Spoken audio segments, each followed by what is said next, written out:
Hello everyone, welcome to definite success पाठशाला। मैं आपकी हिंदी एजुकेटर रूपाली वर्मा।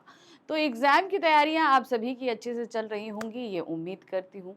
बाकी एग्ज़ाम्स भी आप सबके चल रहे हैं, यानी कि अच्छे से आप सब धीरे धीरे आपकी पढ़ाई चल रही है। और ख़ास तौर से जो आपका एग्ज़ाम है उसकी तो पढ़ाई बहुत ज़ोरों से चल रही है। इंग्लिश हो चुका है, आपका साइंस आने वाला है और जल्द ही आपके पास मैथ्स भी आ जाएगा। तो एक तरीके से बहुत अच्छे से चल रहा है। चलिए, तो आज हम कर रहे हैं अपना कि कौन सा पेपर है। आज हम लेके आए हैं class 10th Hindi course B का सैम्पल पेपर नंबर 2। ठीक है, तो सैम्पल पेपर्स तो हम करा रहे हैं ताकि आप अच्छे से सारी चीज़ों को समझ सकें, कर सकें और एग्ज़ाम्स के पैटर्न से हैबिचुअल हो जाएं, रिवीजन भी हो जाए, टाइम टू टाइम सारी चीज़ें हो जाएं और किस तरीके के क्वेश्चंस आने हैं, क्या हैं, ये सारी चीज़ें भी हम जब सैम्पल पेपर करते हैं तो काफ़ी हद तक हम उसको कंप्लीट कर लेते हैं। ठीक है ना। तो आज हम कर रहे हैं अपने क्लास 10th कोर्स बी के लिए पेपर। ठीक है, तो ध्यान दीजिएगा, class 10th Hindi course B sample question paper number 2 है। 24-25 सेशन है, पेपर कोड है 085। तो पेपर कोड आपको याद रखना है, ये चीज़ मैं आपको पहले भी बता चुकी हूँ। ठीक है, अब जो दूसरी चीज़ ध्यान रखनी है वो आपको पहला क्वेश्चन पेपर मैं करा चुकी हूँ, ये सेकेंड है। तो आप जब भी करना तो कुछ इंस्ट्रक्शंस मैं स्टार्टिंग में दे देती हूँ, उनको आप ध्यान से देखते हुए चलना कि किस तरीके से अपठित गद्यांश ऑप्ट करना है, क्या है, ये सारी चीज़ें मैं आपको बताती हूँ। ठीक है, तो चलिए शुरू करते हैं। आज सबसे पहले हमारे पास आ रहे हैं ये बताने कि भाई पेपर तो 3 घंटे का है और 80 मार्क्स का है, लेकिन 15 मिनट आपको 3 घंटे से ज़्यादा जो है वो रीडिंग टाइम मिलेगा। अब इस रीडिंग टाइम को आपको करना है यूटिलाइज।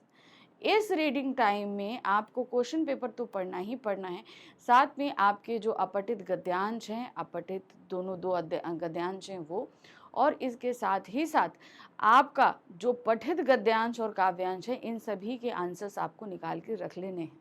ठीक है, तो इस हिसाब से काम करिएगा कि 15 मिनट के अंदर ये सारे काम हो जाए, क्योंकि जब हमें वर्क करना है, यानी कि जब हमें रिटन टाइम मिलेगा 3 घंटे का, तो उस दौरान हमें अपना टाइम बिल्कुल वेस्ट नहीं करना। क्योंकि देखिए, इस बार क्या है, पूरा पेपर आपका वर्णनात्मक है, सिर्फ कुछ क्वेश्चंस को छोड़कर। तो वर्णनात्मक चीज़ों में लिखने में टाइम लगता है। ठीक है, तो उस टाइम को आपको बचाना है किसमें, जब आप अपना हर 1 मिनट यूटिलाइज करेंगे। तो वो जो 15 मिनट रीडिंग टाइम है, उस दौरान आपको बहुत सतर्कता के साथ करना क्या है कि आप जो है जितने भी आपके गद्यांश हैं और पद्यांश हैं, उनके आंसर्स निकाल लेने। ठीक है, अब बात आती है अपठित गद्यांश को करने का सबसे अच्छा तरीका है क्वेश्चन पढ़िए, फिर उसके बाद गद्यांश पढ़िए, आप आंसर आसानी से निकाल लोगे। ठीक है, तो ये तो अपठित गद्यांश में हो जाता है, लेकिन जो हमारा पठित गद्यांश और काव्यांश है वो भी ईजी है, क्योंकि वो तो हमारा पढ़ा रहता है। तो उसको हल्का से एक बार पढ़ना है आपको और फटाक से क्वेश्चन आंसर्स निकाल लेने। ठीक है, तो ये कुछ टिप्स थी, ध्यान रखिएगा इनको। अब इंस्ट्रक्शंस देखिए क्या है। इस प्रश्न पत्र में 4 खंड है, तो करीबन 16 प्रश्न दिए गए हैं इन 4 खंडों में। ठीक है, खंड का में अपठित गद्यांश से प्रश्न पूछे गए हैं, जिनके उत्तर दिए गए निर्देशों का पालन करते हुए करना है।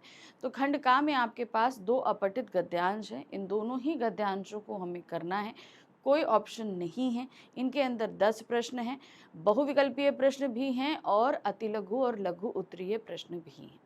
3 तरह के प्रश्न दिए गए हैं, निर्देश आपके सामने होंगे, उन्हीं के अनुसार से हम काम करेंगे। ठीक है, खंड खा में व्यवहारिक व्याकरण से प्रश्न पूछे गए हैं, आंतरिक विकल्प दिए गए। तो हमारे पास हमारे व्यवहारिक व्याकरण के 4 टॉपिक दिए हैं। पदबंध है, रचना के आधार पर वाक्य भेद हैं, समास हैं और मुहावरे हैं। तो इन पर हमारे पास जो प्रश्न आएंगे वो खंड खा में आएंगे।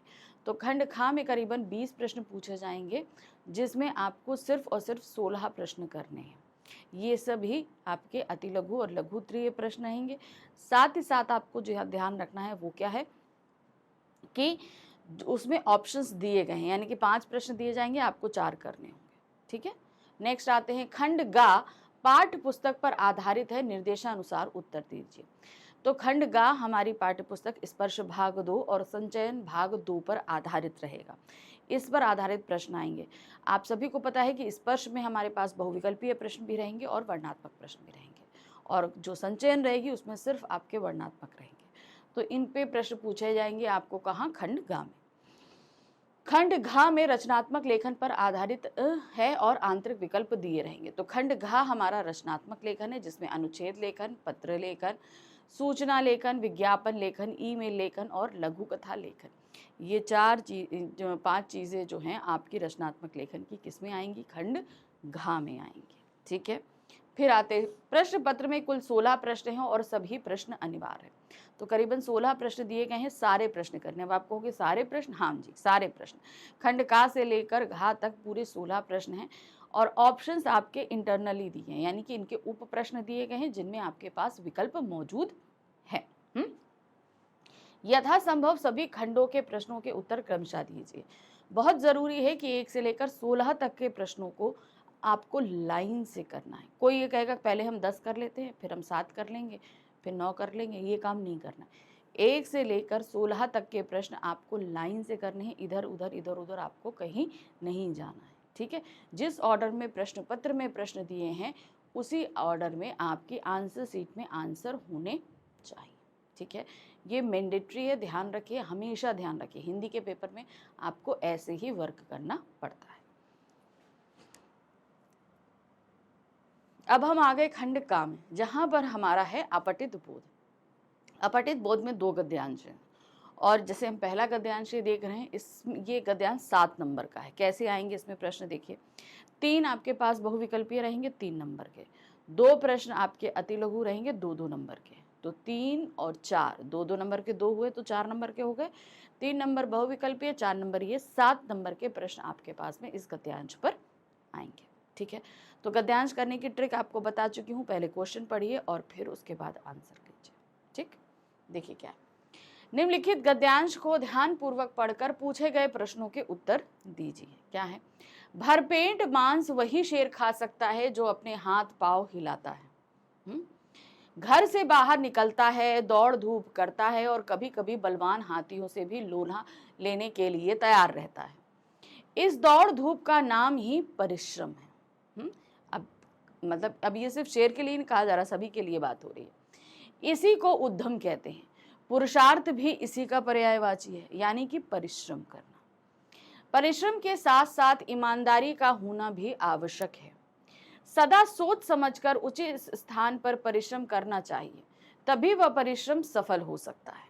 ठीक है, वरना उसका परिणाम निष्फल हो जाएगा। यानी कि आप मेहनत कर रहे हो, लेकिन ये भी देखो जिस जगह कर रहे हो वहां पर सही है कि नहीं है। तो यही चीज उन्होंने बोली है कि सोच समझकर परिश्रम करना चाहिए, वरना उसका परिणाम निष्फल हो जाएगा। जीवन में परिश्रम से ही सफलता मिलती है। मन में केवल इच्छा कर लेने से ही मेहनत बड़े पुरुष या व्यक्ति बनने की निशानी है। यानी कि मन में पहले ठानो कि हमको ये काम करना है, तो आपके अंदर अपने आप ही जोश आ जाएगा उस काम करने के लिए। इसीलिए विद्यार्थियों, यदि तुम भी जीवन में कुछ करतब कर दिखाना चाहते हो तो परिश्रम रूपी लाठी का सहारा लो। पढ़ाई में परिश्रम करनी है, जीवन में आगे परिश्रम करनी है, तो जितना आप परिश्रम करोगे आपको उतना फल प्राप्त होगा। तो आगे सफल होना है तो उसके लिए जरूरी क्या है? वो परिश्रम। ठीक है, ईमानदारी और सफलता में मूल शब्द व प्रत्यय को अलग अलग कीजिए। याद है ना, उपसर्ग प्रत्यय 9th में पढ़ा था। देखिए हमने कहा था ना सिलेबस बहुत ज्यादा अटैच करते हैं। देखिए क्या है, ईमानदारी,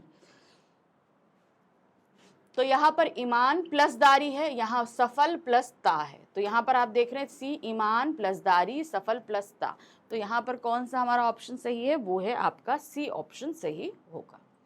नेक्स्ट आते हैं, परिश्रम का दूसरा नाम क्या है? उद्यम, ईमानदारी, सफलता या हिम्मत? तो दूसरा नाम क्या था? उद्यम। ठीक है, तो हम जो मेहनत करते हैं, परिश्रम करते हैं, उद्यम करते हैं, पुरुषार्थ, ये सभी एक ही चीज के पर्याय हैं। परिश्रम के साथ साथ किसका होना भी आवश्यक है? हम परिश्रम तो करते हैं, लेकिन और इसके साथ क्या आवश्यक है? सफलता, लाठी, हिम्मत या ईमानदारी। तो ये बहुत जरूरी है कि परिश्रम के साथ आपके अंदर ईमानदारी हो, क्योंकि देखिए परिश्रम हम कर रहे हैं लेकिन ईमानदारी नहीं है तो वो आपको सफलता की तरफ लेकर नहीं जाएगी, वो उस जगह ले जाएगी जहां आपको नहीं पहुंचना चाहिए। ठीक है, यानी कि वो उस गर्द में गिराएगी। मान लीजिए आप गलत काम के लिए परिश्रम कर रहे हो, तो क्या आपको वो सफल होगा? नहीं, वो आगे जाके कहीं ना कहीं आपको नुकसान पहुंचाएगा ही पहुंचाएगा, है कि नहीं?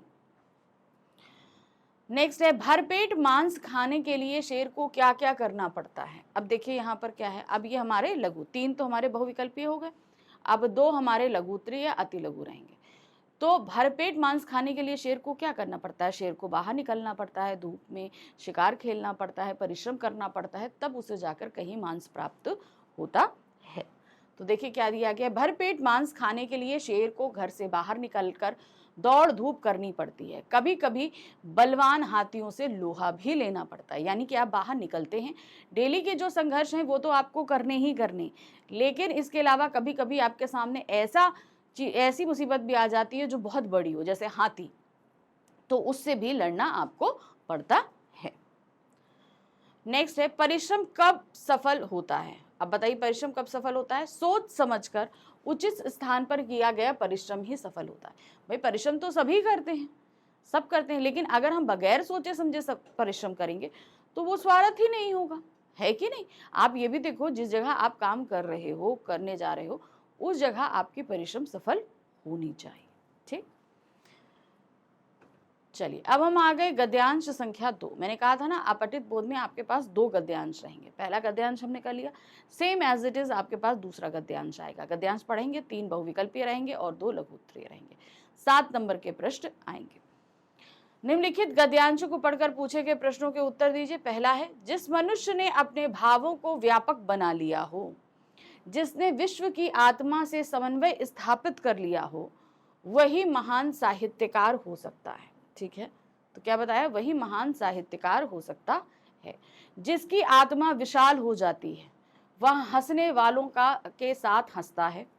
अब इसमें समझिए क्या है, जिसकी आत्मा विशाल हो जाती है, यानी कि हमने अपना हृदय को खोल कर रखा है, सबके लिए समान भाव है।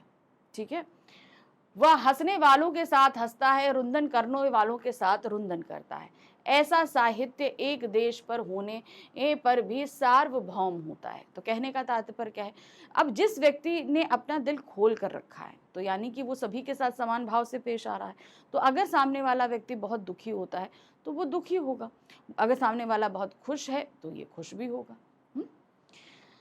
रामायण और महाभारत देश काल से बंधे हुए नहीं है, इसीलिए वे अमर काव्य हैं। देश काल का मतलब क्या होता है, जिस समय लिखे गए उसी समय का स्वार्थ था। ठीक है, उसी समय की तत्कालीन परिस्थितियों के हिसाब से सही था। लेकिन अब यहाँ पर देश काल का मतलब होता है जो घटना जिस समय घट रही है या हम कुछ भी कर रहे हैं वो उसी समय के लिए ही सही है, आगे आने वाले समय में वो चीज़ साबित नहीं हो पाएगी। लेकिन देखिए, महाभारत है, रामायण है, आप किसी भी काल में पढ़ो, आपके जीवन में कोई भी परेशानी होगी, सबका हल आपको इन महाकाव्यों से मिल जाता है। इसीलिए वे अमर काव्य हैं। अमर काव्य क्यों है, क्योंकि आप कभी भी पढ़ो उसके अंदर आपको सारी चीजें सीखने को मिलती हैं। मनुष्य जीवन संघर्ष में अपना देवत्व खो देता है, यानी कि मनुष्य जो है जब अपने जीवन में संघर्ष करता है तो एक देवता का रूप जो होता है वो खो देता है, क्योंकि हमारे यहाँ परिस्थितियां ही ऐसी बनती हैं कि हम सबके साथ अच्छा रह ही नहीं सकते, सबका भला कर ही नहीं पाते हैं। साहित्य उन्हें पुनः देवत्व प्रदान करता है। यानी कि अब मान लीजिए हम अपने जीवन में संघर्ष कर रहे हैं, बहुत सारी चीज़ों को झेल रहे हैं, अब उसको झेलते झेलते हमारे पास क्या हुआ, अब आप सोचिए क्या हुआ कि हम कर तो रहे हैं, हम सब कुछ कर रहे हैं, लेकिन अब हमारे अंदर से किसी दूसरे के लिए भला करना, उसका अच्छा सोचना, ये सब निकल गया। अब ये सारी चीज़ें मेरे वापस कैसे आएंगी, जब हम इन महाकाव्यों को पढ़ेंगे। मैंने कहा नहीं, राम जी ने ऐसा किया था, श्री कृष्ण जी ने ऐसा किया था। तो रामायण महाभारत में इन सभी के जो कैरेक्टर हैं वो प्रेरणादायक है, उनसे बहुत कुछ सीखने को मिलता है। तो हमारे अंदर जो देवत्व संघर्ष करते मर गया था, इन महाकाव्यों को पढ़ते हुए वो वापस आ जाता है। साहित्य उपदेशों से नहीं बल्कि हमारी भावनाओं को प्रेरित करके हमें ऊंची भावनाएं जगाता है। साहित्य आदर्शों को स्थापित करके मनुष्य के जीवन का उन्नयन करता है, उसमें नैतिक मूल्यों का संचार करता है, सर्व सामान्य के प्रति प्रेम भाव उत्पन्न करता है। तो ये जो साहित्य है ये बहुत इंपॉर्टेंट है, ये सिर्फ नहीं है कि आपके लिए पढ़ने के लिए, ये हमारे अंदर बहुत सारी अच्छी भावनाओं, नैतिक मूल्यों, जीवन मूल्यों का निर्माण करता है। भ्रष्टाचारियों और अनाचारियों के प्रति रोष जगाकर समाज को स्वच्छ बनाता है।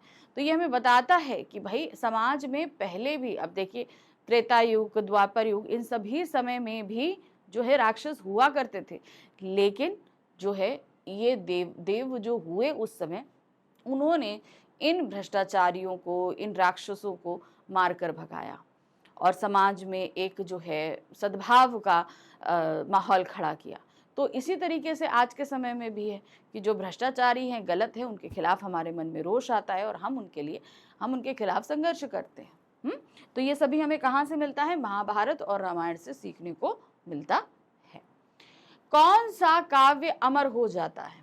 जो काव्य मनुष्य के जीवन का उन्नयन करता है, जो काव्य देश काल से बंधा नहीं होता, जो काव्य हमें ऊंची भावनाएं जगाता है, जो काव्य समाज को स्वच्छ बनाता है। तो सही क्या है? अमर कौन हो जाता है? जो देश काल से बंधा नहीं होता। तो देश काल का मतलब मैं आपको समझिए, जिस समय ये महाकाव्य लिखे गए उसी समय तक सीमित रहते तो वो देश काल से बंधे होते। लेकिन आज हम उसे कभी भी पढ़ें, हमें उनसे प्रेरणा मिलती है, सीखने को मिलता है, हम अपनी उलझनों का हल उसमें पा सकते हैं। तो यानी कि वो पर्टिकुलर एक समय से बंधे हुए नहीं थे। दूसरा है, मनुष्य को पुनः देवत्व कौन प्रदान करता है? साहित्यकार, काव्य, साहित्य या प्रेम भाव? तो कौन प्रदान करता है? वो है आपके साहित्य। ये जो हम साहित्य पढ़ते हैं ना, जैसे महाकाव्य हैं ये सारे, तो इनसे हमारा देवत्व जो खो गया था जीवन संघर्ष करते हुए, वो पुनः प्राप्त हो जाता है। साहित्यकार महान कैसे हो सकता है? साहित्यकार यानी कि जो साहित्य की रचना करता है वो महान कैसे होता है? आत्मा को विशाल बनाकर, अपने भावों को व्यापक बनाकर, आदर्शों को स्थापित करके, समाज को स्वच्छ बनाकर। तो यहाँ पर क्या है? साहित्यकार महान कैसे हो सकता है? अपने भावों को व्यापक बनाकर। अब उसके भाव व्यापक हो गए तभी तो वो उन्हें साहित्य में लिखेगा, तभी वो साहित्य भी जो है महान हो जाता है। चलिए, अब चौथा प्रश्न हमारे पास में क्या है? आपका लघु उत्तरीय। ठीक है, दो, चौथा और पांचवा। लेखक ने रामायण व महाभारत को कैसा काव्य बताया है और क्यों? तो यहाँ पर वो कैसे काव्य हैं? देखिए, लेखक ने रामायण व महाभारत को अमर काव्य बताया है क्योंकि ये दोनों देश काल की सीमा से बंधे हुए नहीं हैं, जो जन जन की मानसिक, सामाजिक, यहाँ तक कि राजनीतिक भावनाओं को भी निर्देशित करते हैं। इसीलिए ये एक देश का साहित्य होने पर भी सार्वभौम है, यानी कि होगा उसी जगह जहां लिखा गया, उस एक पर्टिकुलर एरिया का होगा, उस समय के लिए होगा, लेकिन अब उसे कहीं पर भी पढ़ो वो सबके लिए जो है वो मीनिंगफुल रहता है। अब जैसे मान लीजिए कि ये रामायण जो है वो अयोध्या, यूपी, चित्रकूट, इन सब में लिखा गया, फिर श्रीलंका तक गए, वहां तक है। लेकिन इसके अलावा अगर ये काव्य अमेरिका में भी पढ़ा जाए तो वहां पर भी लोग अपने आप से इसे रिलेट कर पाएंगे। पांचवा प्रश्न है, मानव जीवन में साहित्य का क्या महत्व है? तो देखिए, साहित्य आदर्शों को स्थापित करके मनुष्य के जीवन का उन्नयन करता है। ठीक है, उन्नयन का मतलब होता है ना कि हमारे यहाँ जैसे कहते हैं मुंडन संस्कार होता है, तो जीवन का एक नया फेज शुरू होता है। कहते हैं ना, जो आपने अभी तक जीवन जिया उस समय के जो बाल थे वो हटा दिए जाते हैं, जैसे माँ के गर्भ के अंदर के जो बाल होते हैं वो हटा दिए जाते हैं। उसके बाद उनके जीवन का एक जो कहते हैं हम अब जो है अपनी माँ से जो एक जुड़ाव था वो खत्म हुआ, अब हम सांसारिकता में प्रवेश कर रहे हैं। तो यहाँ पर भी ये वही चीज बता रहे हैं। उनमें नैतिक मूल्यों का संचार करता है, सर्वसामान्य के प्रति प्रेम भाव उत्पन्न करता है, हमारी भावनाओं को प्रेरित करके हमें ऊंची भावनाएं जगाता है। इसके साथ ही अत्याचारियों और विध्वंसकारियों का कलम से विरोध कर नई विचारधारा को जन्म देता है। कि अब इस साहित्य में कलम द्वारा ही लिखा जा रहा है, तो उसी के द्वारा क्या है, विरोध भी प्रस्तुत किया जाता है। ठीक है, अब इस प्रश्न के साथ हमारा खंड का खत्म हो गया। अब शुरू क्या हो रहा है? खंड खा, जो कि है हमारा व्यवहारिक व्याकरण। अब व्याकरण में हमारे पास कितने टॉपिक हैं? 4 टॉपिक हैं। पदबंध, रचना के आधार पर वाक्य के भेद, समास और मुहावरे। ठीक है, तो खंड खा पूरी तरीके से व्यवहारिक व्याकरण पर आधारित है। अब इस खंड खा में हमसे पूछे जा रहे हैं 20 प्रश्न। ठीक है, हमें करने 16 प्रश्न हैं। अब इसकी किस तरीके से, हर एक टॉपिक पर 5-5 प्रश्न पूछे गए हैं। 4 टॉपिक हैं, हर टॉपिक पे 5-5 प्रश्न पूछे गए, लेकिन आपको करने कितने हैं? सिर्फ 4। तो यानी कि हर टॉपिक पे आपके पास एक एक ऑप्शन दिया गया है। तो चलिए देखते हैं आज क्या दिए गए हैं प्रश्न। निम्नलिखित वाक्यों में से कोई 4 प्रश्न कीजिए। अब आप यहाँ पर देख रहे हैं पदबंध आधारित हमारे पास 5 प्रश्न रखे जाएंगे, हमें सिर्फ 4 प्रश्नों के उत्तर देने हैं। ठीक है, तो पदबंध आप सभी को पता है, देखिए कर।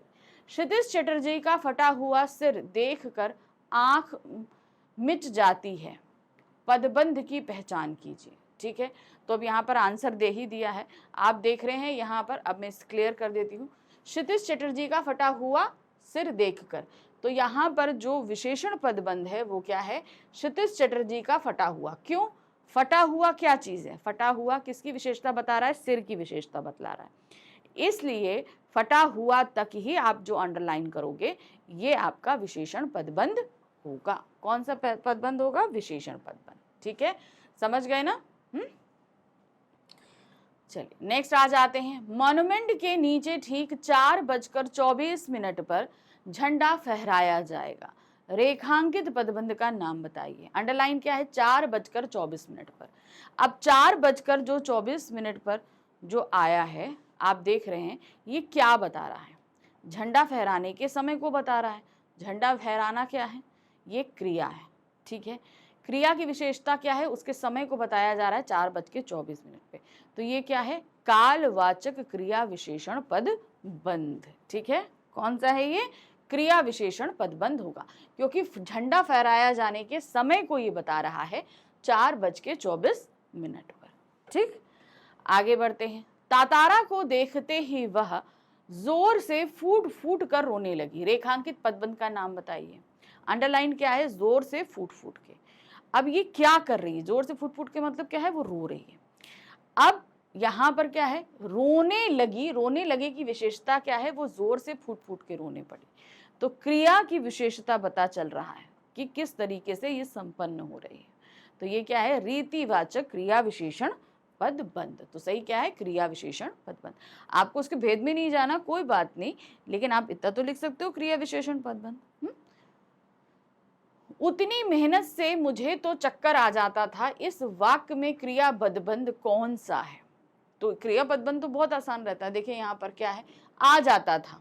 ठीक है, तो यहाँ पर क्या है, क्रिया पदबंध क्या हो जाएगा, आ जाता था, ये हमारा क्रिया पदबंध होगा। ध्यान रखिए, जाता था नहीं होगा, आ जो है वो मूल क्रिया है, और जाता और था जो है वो क्या है, सहायक क्रिया है।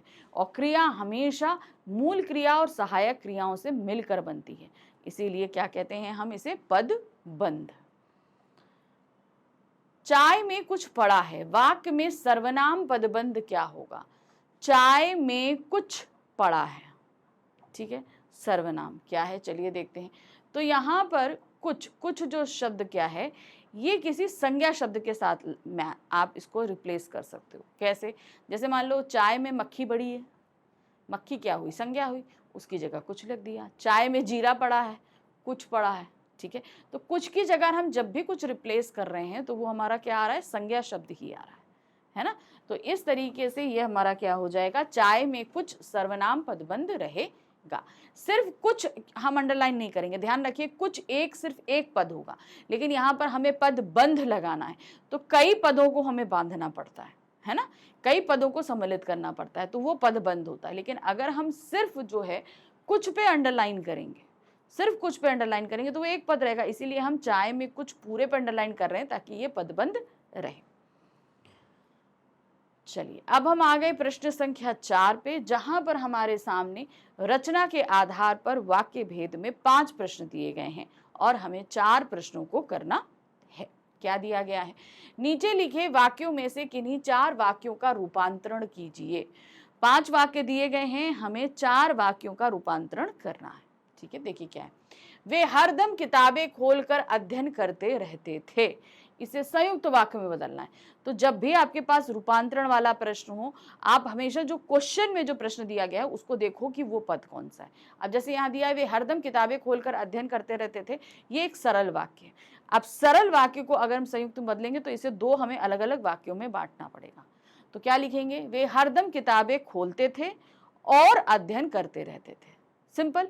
ठीक है, इससे कर देंगे तो देखिए क्या है, वे हरदम किताबें खोलते थे और अध्ययन करते रहते थे। तो याद रखना, सरल वाक्य में हमेशा हमें 2 क्रियाओं को ढूंढना पड़ता है कि क्या क्रियाएं हैं, और अगर क्रिया नहीं है तो उस क्रिया को क्रिएट करना पड़ता है। नेक्स्ट आते हैं, मैं सफल हुआ और कक्षा में प्रथम स्थान पर आया। अब यहाँ पर क्या है, ये एक संयुक्त वाक्य दिया है जिसे हमें सरल में तब्दील करना है। ठीक है, तो यहाँ पर दो क्रियाएं तो ऑलरेडी दी गई हैं, सफल हुआ और प्रथम आना। अब इसे हमें एक में बताना है। मैं कक्षा में सफलता के साथ प्रथम आया, आप ये लिख सकते हैं। ठीक है, ये भी आ सकता है। तो चलिए यहाँ देखिए क्या दिया है, मैं सफल होने पर कक्षा में प्रथम स्थान पर आया। बिल्कुल सही है। ठीक है, मैंने सफलता के साथ प्रथम स्थान प्राप्त किया। मैंने कक्षा में सफलता के साथ प्रथम स्थान प्राप्त किया, ये भी सही हो सकता है। ठीक है ना, तो डिपेंड करता है कि आप कैसे बना रहे हो, बस ये देखना कि ये एक सरल वाक्य बन जाए। नेक्स्ट है, एक बार बिल्ली ने उचक कर 2 में से 1 अंडा तोड़ दिया। ठीक है, अब इसे बदलना है किसने, मिश्र वाक्य ने। अब क्या है, एक बार बिल्ली ने उचक कर 2 अंडे तोड़ दिए, तो यहाँ पर एक सरल वाक्य। अब इसमें दो क्रियाएं क्या है, एक तो उचकना और दूसरा तोड़ देना। ठीक है, तो एक बार जब बिल्ली ने क्या कहे, एक बार जब बिल्ली उचकी तब उसने 2 में से 1 अंडा तोड़ दिया। जब एक बार बिल्ली उचकी तब उसने 2 में से 1 अंडा तोड़ दिया, ये भी लिख सकते हैं। ठीक है, देखिए क्या है, जैसे ही एक बार बिल्ली उचकी उसने 2 में से 1 अंडा तोड़ दिया, ये भी सही है। ठीक है, तो मिश्र वाक्य में तो हम कई अव्यय लगाकर बना सकते हैं, तो इस तरीके से हम लगा देंगे।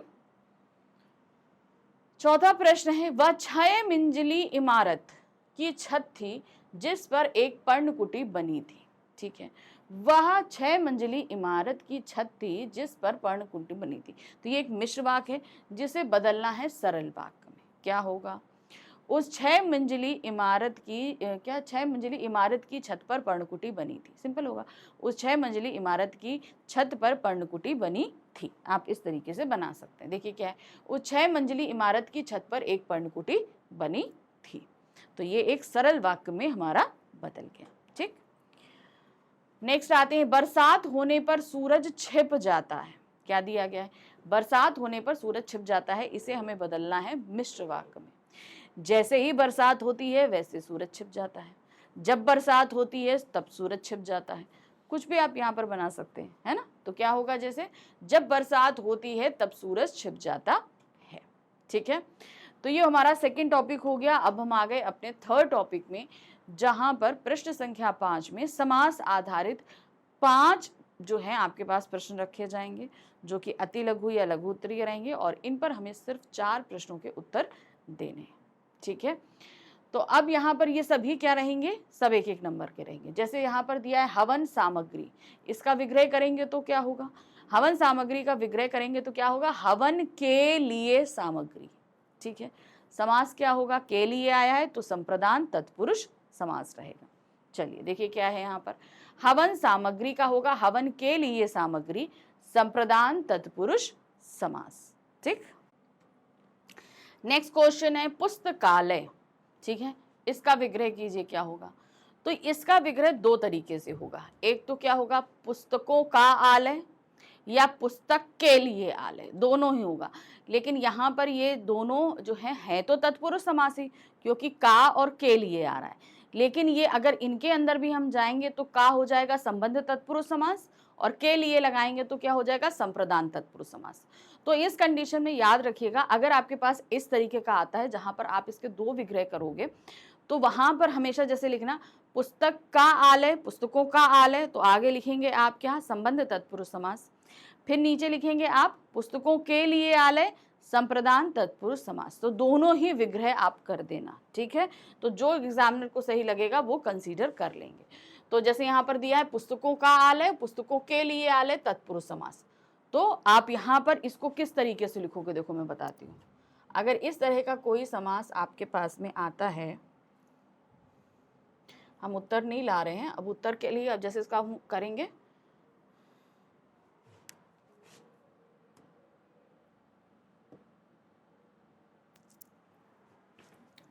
तो जैसे आप यहाँ लिखोगे क्या, उत्तर।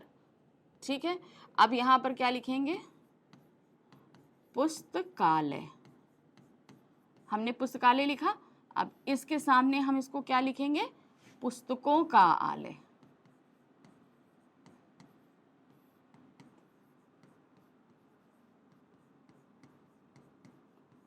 ठीक है, अब ये समास कौन सा आप करेगा, का लगा है तो क्या हो जाएगा, ये संबंध तत्पुरुष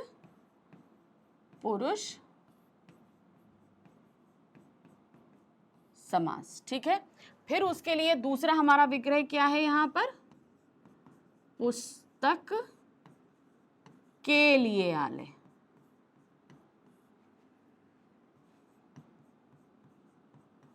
ये हमारा कौन सा हो जाएगा, तो के लिए कौन से कारक में आता है, आपका संप्रदान कारक में, है ना। कर्ता ने कर्म को करण से संप्रदान के लिए, तो यहां पर ये क्या हो जाएगा आपका, संप्रदान तत्पुरुष समास। ठीक है, तो इसका आंसर आप इस तरीके से लिखेंगे। अगर जब कभी भी आए आपके पास में जिसके दो विग्रह हो सकते हैं तो आप दोनों लिखोगे, क्योंकि हो सकता भाई पहले तो ये रहता था मल्टीपल चॉइस क्वेश्चन है, उसमें कहीं सही हमें चूज करना होता था, लेकिन जब हमें आंसर देना होता है और उसके मल्टीपल आंसर आ सकते हैं तो उस कंडीशन में आपको जितने मल्टीपल आंसर समझ में आ रहे हैं उन सबको लिख दो। क्यों, इससे आपके क्वेश्चन रॉन्ग होने के चांसेस जरा कम हो जाते हैं। पता चला आपने खाली एक लिखा और वो एग्जामिनर इसको कंसीडर करने वाला था, आपने ये लिखा ही नहीं, तो क्या करें, तो इस वजह से दोनों लिख दो, वो जो कंसीडर करेगा नंबर आपको दे देगा। ठीक, नेक्स्ट आते हैं ईश्वर में भक्ति, समस्त पद के लिए समस्त पद लिखिए, तो क्या होगा ईश्वर में भक्ति, तो ये सीधे सीधे हमारा क्या है, ईश्वर भक्ति। ठीक है, तो चलिए यहाँ पर क्या हो जाएगा आपका, ये ईश्वर में भक्ति हो जाएगा ईश्वर भक्ति अधिकरण तत्पुरुष समास। फिर नेक्स्ट आ जाते हैं अमीर और गरीब, समस्त पद अगर इसका बनाएंगे तो क्या हो जाएगा, अमीर लिखेंगे, योजक लगाएंगे, गरीब लिखेंगे, और समास कौन सा है, ये आपका द्वंद्व समास। ठीक है, तो चलिए देखिए क्या है, अमीर और गरीब, इसको हम हमेशा ध्यान रखना, जब और हटाओगे तो बीच में योजक जरूर लगाना। ठीक है, कभी कभी हम लोग जल्दबाजी में नहीं करते तो वो गलत हो जाएगा, तो जब भी और लगाओ या हटाओ तो उस योजक को हमें लगाना जरूर है। ये हो जाएगा द्वंद्व समास। नेक्स्ट आते हैं कमल के समान चरण, अब क्या होगा, कमल के समान चरण होगा, क्या क्या होगा, चरण कमल, क्या हो जाएगा, चरण कमल, कर्मधारय समास होगा। देखिए यहाँ पर क्या है, चरण कमल कर्मधारय समास। ठीक, तो ये हो गया हमारा पांचवा प्रश्न भी खत्म, जहां पर हमारे पास व्याकरण का तीसरा टॉपिक हम कर रहे थे। अब हम आ जाते हैं व्याकरण के चौथे टॉपिक में, वो क्या है, मुहावरे। मुहावरों को लेकर आप लोगों को बहुत परेशानी है, मैं फिर से बोल रही हूँ कि मुहावरे आप अपनी किसी भी बच्चे की या आपकी व्याकरण की 6th 7th 8th की जो बुक्स हैं उनको लीजिए, उनसे मुहावरे पढ़िए, आप वो मुहावरे पढ़ लेंगे और बाकी आपकी बुक्स में जो मुहावरे रहते हैं इस तरीके से आप पूरा कर पाएंगे। ठीक है, समझ गए, चलिए देखते क्या है। निम्नलिखित में से किन्हीं 4 मुहावरों का वाक्य में प्रयोग इस प्रकार कीजिए कि उनका आशय स्पष्ट हो जाए। अब हमारे पास 5 मुहावरे दिए गए हैं, इन 5 में से हमें सिर्फ 4 मुहावरों को इस तरीके से प्रयोग करना है कि वो वाक्य में पूरी तरीके से सही बैठे अपने अर्थ के साथ। जैसे यहाँ पर दिया है हक्का बक्का रहना, अब इसे वाक्य में प्रयोग करना है। देखिए क्या है, परीक्षा में अच्छे अंक देखकर रमन हक्का बक्का रह गया। हक्का बक्का रह जाना मतलब आश्चर्यचकित हो जाना, अरे इतने मार्क्स आ गए, या हो सकता है कम आए हों, ये भी हो सकता है, तो आश्चर्य कम आने पे भी हो सकता है और ज्यादा आने पे भी हो सकता है। ठीक है, नेक्स्ट है खुशी का ठिकाना न रहना, तो इसको हम सेंटेंस में यूज करते हैं। देखिए क्या है, जब उसे पता चला कि उसे विदेश यात्रा का मौका मिला है तो उसकी खुशी का ठिकाना नहीं रहा, तो खुशी का ठिकाना नहीं रहना मतलब बहुत ज्यादा प्रसन्न। ठीक, नेक्स्ट आते हैं दांतों तले उंगली दबाना, तो ये भी क्या है, अचंभित होना। ठीक है, दांतों तले उंगली दबाना मतलब अचंभित होना। अपने दोस्त को सफल देखकर उसने दांतों तले उंगली दबा ली कि अरे ये सफल हो गया, या हो सकता है जो भी हो, मतलब एक तरीके से आश्चर्यचकित हो जाना, अचंभित हो जाना, उसके लिए हम कहते हैं दांतों तले उंगली दबाना। आंखें दिखाना, आंखें दिखाने का मतलब क्या है, धमकाना, धमकाना भी हो सकता है, क्रोध करना भी हो सकता है। जैसे मम्मा है ना, गुस्से में आती है तो आंखें दिखाती है, यानी कि धमका रही है, अभी भी शांति से बैठ जाओ नहीं तो फिर पिटाई पड़ेगी। तो आंखें दिखाना एक तरीके से क्या हो जाता है, धमकाना। देखिए क्या है, जब उसने देखा कि कोई उसे गलत काम करने के लिए मजबूर कर रहा है तो उसने आंखें दिखा दी, यानी कि तुम जबरदस्ती मुझसे गलत काम करा रहे हो, मैं तुमको धमका देता हूँ, अभी भी सावधान हो जाओ, मैं ये काम नहीं करूंगा। तो ये चीज क्या हुई, आंखें दिखाना मतलब एक तरीके से धमकाना होता है। प्रश्न संख्या 5 है, सपनों के महल बनाना। सपनों के महल बनाना, ख्याली पुलाव बनाना, तो एक तरीके से बहुत ज़्यादा प्लानिंग प्लॉटिंग करना, ठीक है, इमेजिनेटिव बहुत सारी प्लानिंग प्लॉटिंग करना, वो सारी चीज़ें। तो यहाँ पर क्या है, सपनों के महल बनाना। सोहना तो बचपन से ही सपनों के महल बनाती आई है, यानी कि बैठे बैठे बहुत सारी चीज़ों के बारे में सोचना, हम ये कर लेंगे, हम वो कर लेंगे, पर एक्चुअल में वो उसका कुछ होता नहीं। ठीक है, चलिए अब हमारा खत्म हो गया खंड खा। तो खंड का में हमने क्या किया था, अपठित बोध। खंड खा में हमने क्या किया, व्यवहारिक व्याकरण। अब हम आ गए खंड गा में। ठीक है, तो ये दो खंड ऐसे हैं जिनमें ज्यादा टाइम लगेगा, आपका खंड गा और खंड घा। ठीक है, लेकिन खंड गा में सबसे ज्यादा टाइम लगता है। क्यों, क्योंकि देखिए इसमें हमारी दोनों पुस्तक आती हैं। पहले हमारे पास आएगा हमारी स्पर्श बुक का, स्पर्श बुक पे काव्यांश आधारित और गद्यांश आधारित प्रश्न रहेंगे, फिर काव्यांश और गद्यांश आधारित प्रश्न रहेंगे वर्णात्मक, फिर उसके बाद आपकी बुक संचयन आधारित प्रश्न रहेंगे। तो इस तरीके से यहाँ पर काफ़ी हमें लिखना पड़ता है। फिर इसके बाद हमारे पास जो लिखने के लिए नेक्स्ट सेक्शन आता है वो रहता है हमारा रचनात्मक लेख। तो हमेशा एक चीज़ ध्यान रखना कि इन दो सेक्शंस के लिए आपको ज़्यादा समय निकालना पड़ता है, और सबसे ज़्यादा समय हमें रखना पड़ता है अपने इस सेक्शन यानी कि खंड गा के लिए, जो कि हमारी पाठ्यपुस्तक आधारित प्रश्न रहते हैं। तो जो मैंने अपना टाइम मैनेजमेंट बताया था उसमें भी मैंने आपको बताया था कि 60 मिनट का समय तो आप खाली इस सेक्शन गा को दोगे। 60 मिनट का मतलब क्या होगा, 1 घंटे का समय, और 45 मिनट यानी कि 45 मिनट आप रचनात्मक लेखन पर दोगे। तो क्योंकि रचनात्मक लेखन में खाली एक अनुच्छेद लेखन होता है जिसमें आपको ज़्यादा लिखना पड़ता है, बाकी सब में लिखना है, हर जगह वर्ड लिमिट दी हुई है, उनके अकॉर्डिंग हम काम करते हैं। ठीक, चलिए अब यहाँ पर क्या दिया है, खंड गा जो शुरू हो रहा है प्रश्न संख्या 7 से, और यहाँ पर जो हमारे पास आएगा वो क्या है, सबसे पहले हमारी स्पर्श बुक के गद्य खंड से एक गद्यांश रखा जाएगा। जो 7 चैप्टर हैं उसमें से एक गद्यांश रखा जाएगा, उस गद्यांश को हमें पढ़ना है और उस पर आधारित 5 बहुविकल्पीय प्रश्नों को हमें करना है। ठीक है, चलिए देखिए यहाँ क्या दिया है। अब भाई साहब बहुत कुछ नरम पड़ गए थे, तो ये हमें देखकर क्या समझ में आ रहा है, ये कौन सा हमारा अध्याय है, बड़े भाई साहब। कई बार मुझे डांटने का अवसर पाकर भी उन्होंने धीरज से काम लिया। शायद वह खुद समझने लगे थे कि मुझे डांटने का अधिकार उन्हें नहीं रहा, या रहा भी तो बहुत कम। मेरी स्वच्छंदता भी बढ़ी, मैं उनकी सहिष्णुता का अनुचित लाभ उठाने लगा।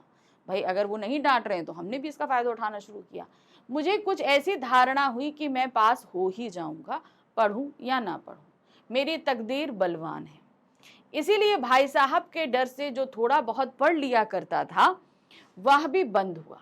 मुझे कनकौए उड़ाने का नया शौक पैदा हो गया। तो कनकौए मतलब क्या होता है, पतंग उड़ाना। सारा समय पतंगबाजी की ही भेंट होता। फिर भी मैं भाई साहब का अदब करता और उनकी नजर बचाकर कनकौए उड़ाता था। मांझा देता, कन्ने बांधता, पतंग टूर्नामेंट की तैयारी आदि ये समस्याएं सब गुप्त रूप से ही हल की जाती थी। मैं भाई साहब को यह संदेह ना करने देना चाहता था कि उनका सम्मान और लिहाज मेरी नज़रों में कम हो गया है। मतलब मैं कर रहा था लेकिन मैं ये भी चाह रहा था कि उन्हें इस चीज़ का एहसास ना हो।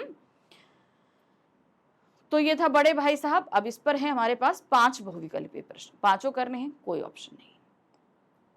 अब मुझे डांटने का अधिकार उन्हें नहीं रहा, इस पंक्ति में किसे डांटने का अधिकार नहीं रहा। अब क्या दिया, किसे, छोटे भाई को, दादा को, अध्यापक को, या बड़े भाई को। तो किसे अधिकार नहीं रहा था, वो थे बड़े भाई साहब। अब बड़े भाई, क्योंकि बड़े भाई साहब फेल हो गए थे और छोटा भाई प्रथम जो है वो संख्या में पास हुआ था, फर्स्ट डिवीजन पास हुआ था।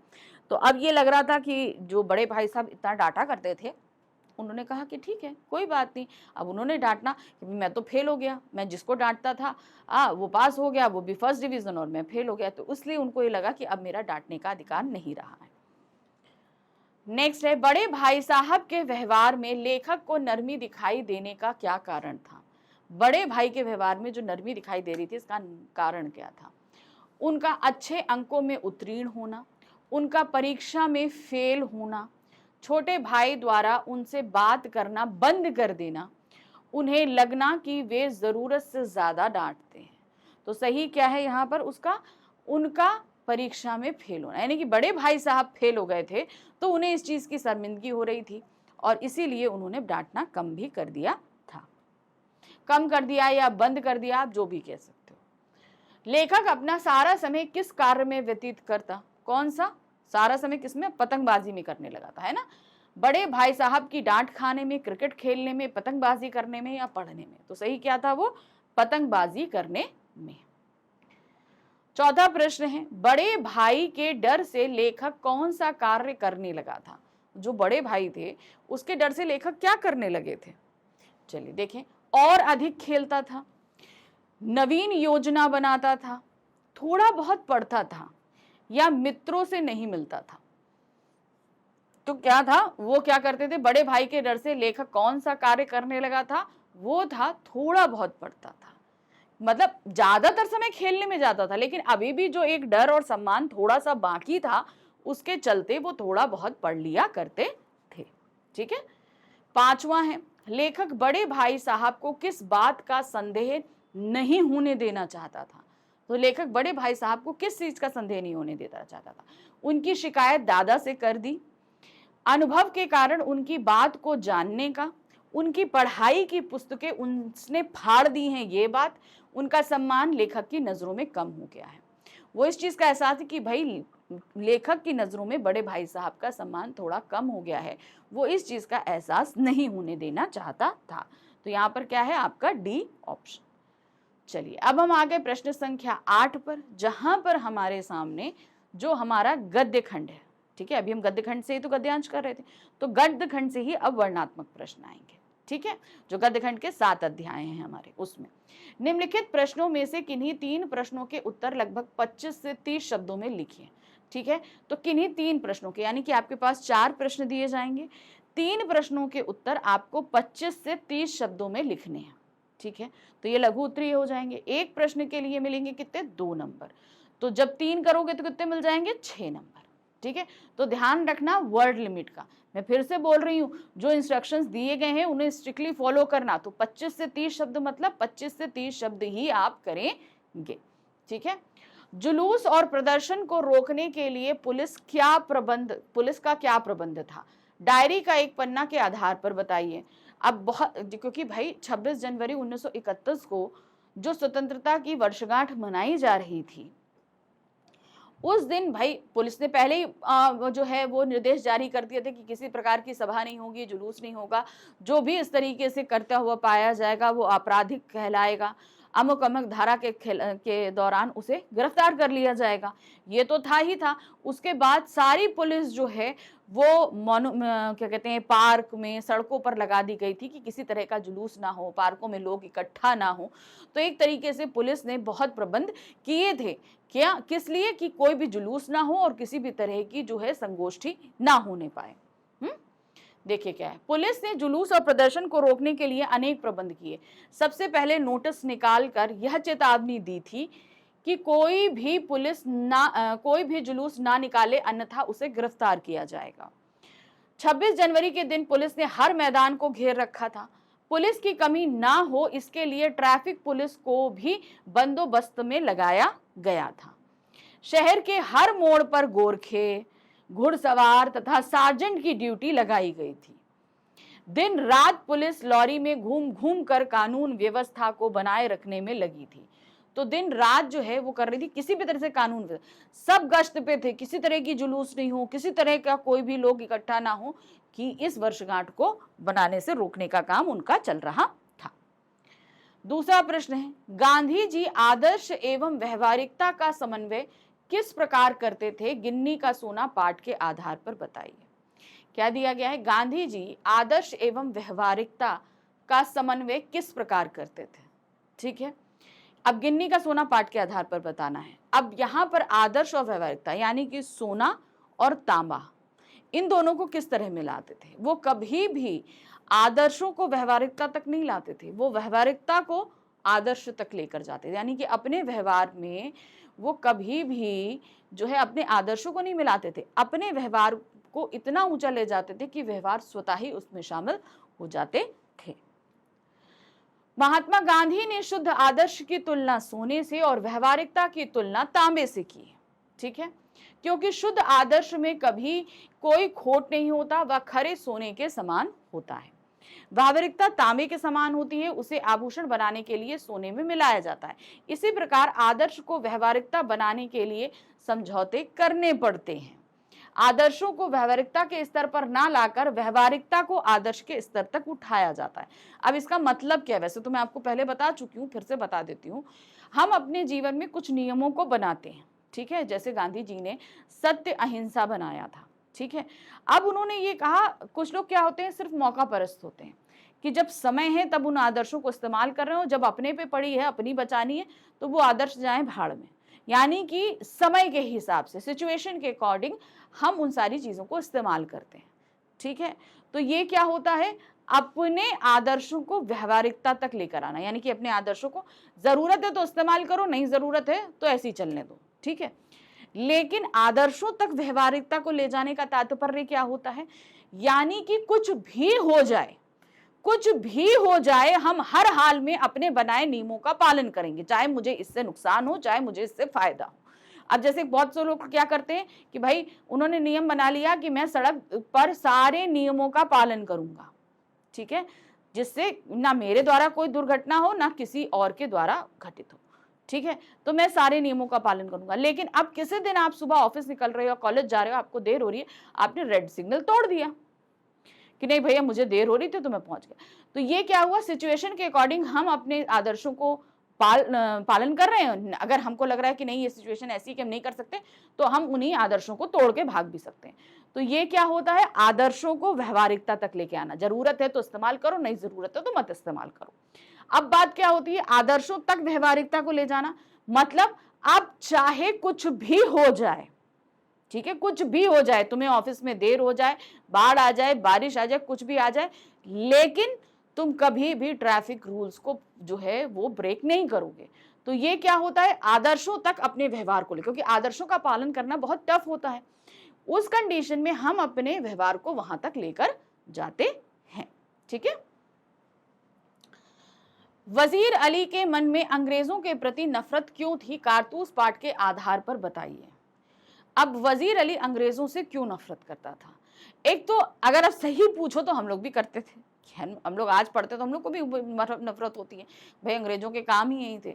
अंग्रेजों ने क्या किया था, उसे अवध के तख्त से हटा दिया था वहां से। अब भाई वो आसिफउद्दौला का बेटा, तो अवध का नवाब वही होना चाहिए था, लेकिन उसे हटा दिया था।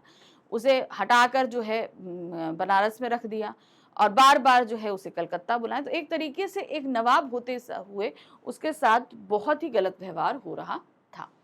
क्यों है, देखिए, वजीर अली के दिल में अंग्रेजों के प्रति नफरत थी क्योंकि वह एक सच्चा देशभक्त था।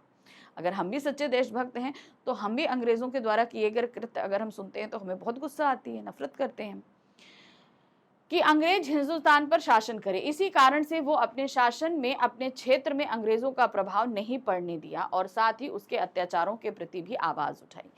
तो वो एक सच्चा देशभक्त था। उसने कभी भी जो है अंग्रेजों को सही नहीं माना, सही नहीं समझा उनके काम को। और जिन 6 महीने उसने अवध पर शासन किया, उस दौरान एक तरीके से अवध से पूरी तरीके से अंग्रेजों का शासन क्या सफाया कर दिया था।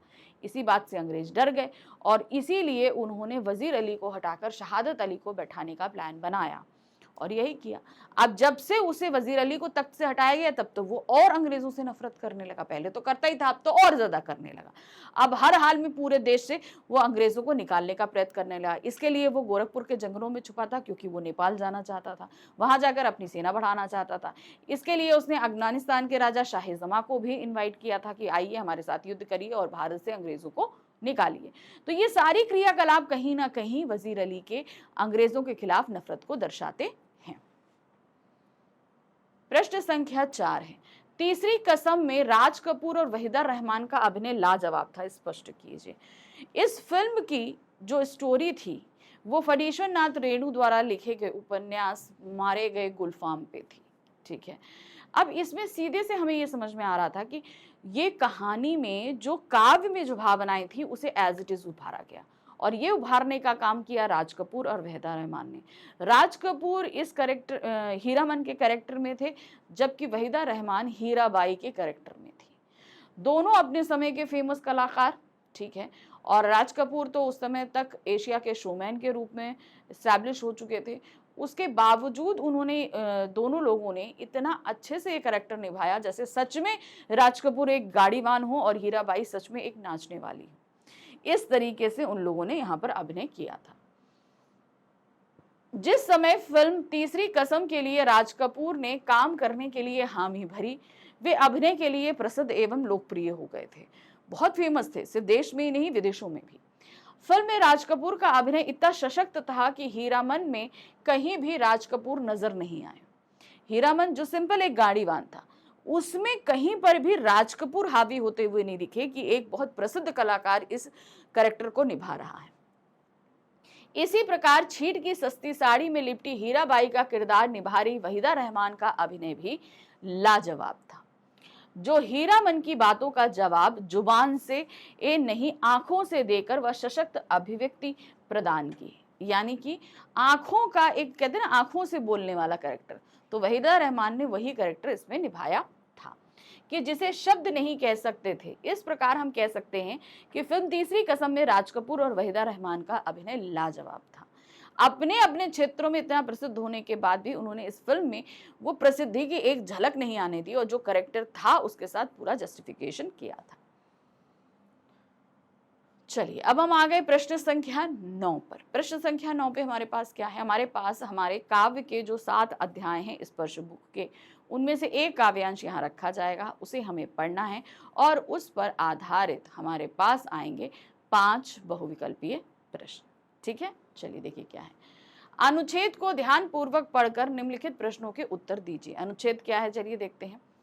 चलो अभीष्ट मार्ग में सहर्ष खेलते हुए, विपत्ति विघ्न जो पड़े उसे ढकेलते हुए, घटे न हेल मेल हाँ बढ़े न भिन्नता कभी, अतर्क एक पंथ के सतर्क पंथ हों सभी, तभी समर्थ भाव है कि तारता हुआ तरे, वही मनुष्य है जो मनुष्य के लिए मरे। तो कविता कौन सी है? मनुष्यता। ठीक है, चलिए यहाँ पर क्या है, अपने अभीष्ट मार्ग यानी कि अपने मन चाहे मार्ग को चुनते हो, हंसते खेलते हो, उसमें आगे बढ़ो। जितनी भी उसमें विपत्तियां आए, मुश्किलें आए, सभी को पार करो और आगे बढ़ते रहो। घटे न मेल हाँ बढ़े न भिन्नता कभी। जब तुम अपने मनचाहे रास्ते पर चल रहे हो तो तुम्हारे साथ जितने लोग भी हैं उनको साथ लेकर आगे बढ़ो। साथ ही साथ ये भी कोशिश करो कि उनके साथ तुम्हारी दूरियां ना बढ़ने पाए, तुम्हारे मतभेद उनके साथ ना हो, है ना। अतर्क एक पंथ के सतर्क पंथ हो, यानी कि तुम अलग अलग लोग एक रास्ते पर चल रहे हैं मगर तुम्हें सबको साथ लेकर आगे बढ़ना है। तभी समर्थ भाव है कि तारता हुआ बढ़े। तुम्हें अपने अंदर समर्थ भाव रखना है कि तुम्हें अपने को तो सफल करना है लेकिन अपने साथ औरों को भी सफलता की तरफ लेकर जाना है। वही मनुष्य जो मनुष्य के लिए मरे।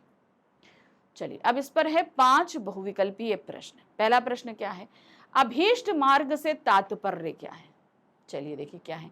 परंपरागत मार्ग, दूसरों द्वारा बताया गया मार्ग, योग्यता के अनुसार मार्ग, या इच्छित मार्ग। तो अभीष्ट मार्ग का तात्पर्य होता है इच्छित मार्ग, यानी कि हम अपने जीवन में लक्ष्य खुद तय करते हैं, खुद उन पर चलने का रास्ता लेते हैं, यानी कि जो हम अपने मन से अपने मनपसंद मार्ग को चुनते हैं उसी पर आप हंसते खेलते आगे बढ़ो। विपत्ति आए उन्हें भी धकेलो। तो जैसे कुछ लोग कहते हैं कि भाई हमें इंजीनियर बनना है, कुछ लोग कहते हैं कि भाई हमें जो है डॉक्टर बनना है, तो आपने अपना करियर खुद अपने आप से चुना है ना, तो वो आपका इच्छित मार्ग है, अभीष्ट मार्ग है कि मुझे ये काम करना है। विघ्न बाधाएं आने पर क्या करना चाहिए? अगर मेरे पास मेरे अभीष्ट मार्ग पर चलते हुए विघ्न बाधाएं आए तो क्या हुआ? उन्हें धकेलते हुए आगे बढ़ना चाहिए। ये चीज बताया। देखिए इसको क्या है, डर जाना चाहिए, डट कर मुकाबला करना चाहिए, पीछे हट जाना चाहिए, सहर्ष मार्ग बदल लेना चाहिए। तो क्या करना चाहिए? धकेलने का मतलब क्या है? डट कर मुकाबला करना चाहिए। जो भी परेशानी आए, कुछ भी आए, तुम उनका डट कर सामना करो और उनको अपने रास्ते से हटाओ। तीसरा प्रश्न है समर्थ भाव क्या है? समर्थ भाव क्या होता है? दूसरों की निंदा कर स्वयं की प्रशंसा करना, दूसरों को हराकर जीत प्राप्त करना, दूसरों को सफलता दिलाकर स्वयं सफलता प्राप्त करना, दूसरों को धमकाकर समर्थ बनाना। तो सही क्या है? समर्थ भाव का मतलब है दूसरों को भी सफलता दिलाइए और खुद भी सफलता प्राप्त करिए। ठीक है, समर्थ भाव, भाई हमने जो लक्ष्य डिसाइड किया, अपने मन का जो रास्ता किया, हम उस पर चल रहे हैं। हमारे साथ जितने और लोग चल रहे हैं भाई उनको भी साथ लीजिए, उनकी भी मत। जैसे आप लोग इस समय क्या है, अपने एग्जाम्स की तैयारी कर रहे हो, तो आपने ये अपना मार्ग खुद चुना है कि भाई 10th तो हमें करना ही करना है। अब आपके साथ बहुत सारे और स्टूडेंट्स भी हैं जो इस पे चल रहे हैं, सीधी सी बात है ना। तो तुम्हें क्या करना है, तुम्हें उनके डाउट्स को सॉल्व भी करना है, खुद के भी डाउट सॉल्व करने हैं और सबको साथ लेकर आगे बढ़ना है। ठीक है ना, तो वो समर्थ भाव होता है। 14 प्रश्न है, किस कवि परस्पर मेल जोल बढ़ाने का परामर्श क्यों दे रहा है? कि मतलब आपस में मेल जोल बढ़ा रहे हैं, ऐसा वो क्यों कह रहे हैं? एक ही स्थान पर रहने के लिए, प्रेम से रहने के लिए सभी विकल्प सही हैं, या भेदभाव ना बढ़ने देने के लिए? तो यहाँ पर क्या है, कवि परस्पर मेल जोल बढ़ाने के लिए कह रहा है ताकि भेदभाव ना बढ़े। अब जैसे हम लोग के साथ है, बहुत सारे लोग चल रहे हैं, हाँ ठीक है, किसी ने आंसर पूछा, हमें नहीं आता, हम नहीं बताएंगे। तुम्हें आता है लेकिन तब भी तुम नहीं बता रहे हो, क्यों? इससे भाई वो तुमसे दूर हो जाएगा, भेदभाव करने लगेगा, है कि नहीं। प्रश्न संख्या 5 है, तारता हुआ तरे पंक्ति का आश्रय क्या है? स्वयं तैरते हुए दूसरे को तैराना, दूसरों की उन्नति में सहायक होते हुए अपनी उन्नति करना, विपत्ति से घबराना, दूसरों की अवनति करते हुए स्वयं की उन्नति करना। तो यहाँ पर सही क्या है? दूसरों की उन्नति में सहायक होते हुए अपनी उन्नति करना। खुद की तो उन्नति करो, लेकिन अपने साथ औरों की भी उन्नति करो, उनको भी आगे लेकर जाओ। अब आ गए प्रश्न संख्या 10 में। यहाँ पर हमारे जो काव्यखंड, स्पर्श बुक का जो काव्यखंड है, उस पर जो 7 चैप्टर है उस पर आधारित 4 प्रश्न रखे जाएंगे। आपको 3 प्रश्नों को करना है। हर प्रश्न का उत्तर 25 से 30 शब्दों में होना चाहिए। एक प्रश्न के लिए मिलेंगे आपको 2 नंबर। तो बहुत ध्यान रखिएगा शब्द लिमिट का। हमेशा मैं बोलती हूँ शब्द लिमिट का ध्यान में रखना बहुत जरूरी होता है। देखिए क्या है, निम्नलिखित प्रश्नों में से किन्हीं 3 प्रश्नों के उत्तर लगभग 25 से 30 शब्दों में दीजिए। ठीक है, क्या दिया है? मीरा श्री कृष्ण को पाने के लिए क्या क्या कार्य करने को तैयार है? वो बाग लगाने को तैयार हैं, उनकी चाकरी करने के लिए तैयार हैं, उनके भजन वृंदावन में गाने को तैयार हैं, रात में और आधी रात में जमुना जी के तीरे मिलने को तैयार है, बहुत सारे काम करने को तैयार है कि बस किसी तरीके से श्री कृष्ण उनसे मिल जाए। ठीक है, तो देखिए क्या है, मीराबाई श्री कृष्ण को पाने के लिए निम्नलिखित कार्य करने को तैयार है। क्या है? मीरा कृष्ण की चाकर यानी कि सेवक बनने के लिए तैयार है। मैंने बोला था भाई नौकर बनना चाहती है। वह चाकर बनकर श्री कृष्ण के घूमने के लिए बाग बगीचे लगाने को तैयार है। वह वृंदावन की गलियों में घूमकर कृष्ण की लीलाओं का गुणगान करने को तैयार है कि भाई वृंदावन में उनके जितने भी भजन हैं उनको वो गाती रहेंगी। कृष्ण के लिए ऊंचे ऊंचे महल बनवाना चाहती है। अब ऊंचे ऊंचे महल बनाए, बिच बिच रखूं, यानी कि उनके बीच में झरोके रखना चाहती, ताकि जब उस क्या कहते हैं महल में जो आपका बगीचा होगा उसमें श्री कृष्ण घूमने आए तो उन झरोकों से वो श्री कृष्ण का दर्शन कर सके, है ना। चलिए दूसरा प्रश्न है, पल पल परिवर्तित प्रकृति वेश के माध्यम से कवि क्या कहना चाहता है? अब इसके माध्यम से कवि क्या कहना चाह रहे हैं, देखिए क्या है। पर्वत प्रदेश में पावस कविता के आधार पर बताइए। पल पल परिवर्तित प्रकृति वेश, अब यहाँ पर क्या बताया है, पर्वतों पर जब वर्षा ऋतु का समय आता है तो उस समय वहां पर जो है दृश्य बहुत तेजी से बदलते हैं। कभी एकदम से बादल आ जाएंगे, अंधेरा हो जाएगा, बहुत तेज बारिश होने लगेगी, बादल छट जाएंगे, धूप आ जाएगी, उजाला हो जाएगा, और बादल आ जाते हैं तो पर्वत दिखना बंद हो जाते हैं। तो मतलब वर्षा ऋतु में पल पल में पहाड़ों पर जो है वो परिदृश्य बदल रहे हैं, यानी कि जो दृश्य हैं उनमें तब्दीली हो रही है, ये बताना चाह रहे हैं।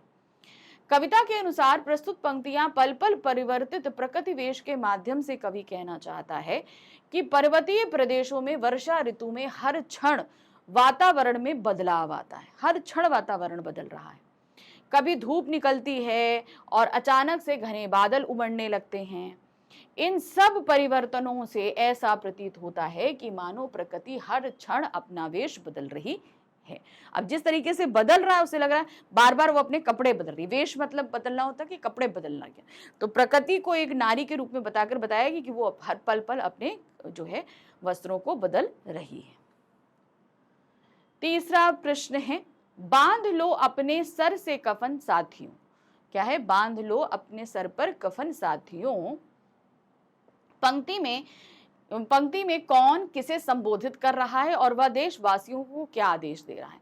तो पंक्ति में युद्ध लड़ता हुआ एक सिपाही अपने देशवासियों को संबोधित कर रहा है और देशवासियों को संबोधित करते हुए अपेक्षा कर रहा है कि मैंने तो अपनी देश के लिए अपना बलिदान दे दिया, लेकिन अब तुम्हारी बारी है कि तुम्हें भी अब अपने देश की रक्षा करते हुए उन पर बलिदान देने के लिए तैयार रहना चाहिए।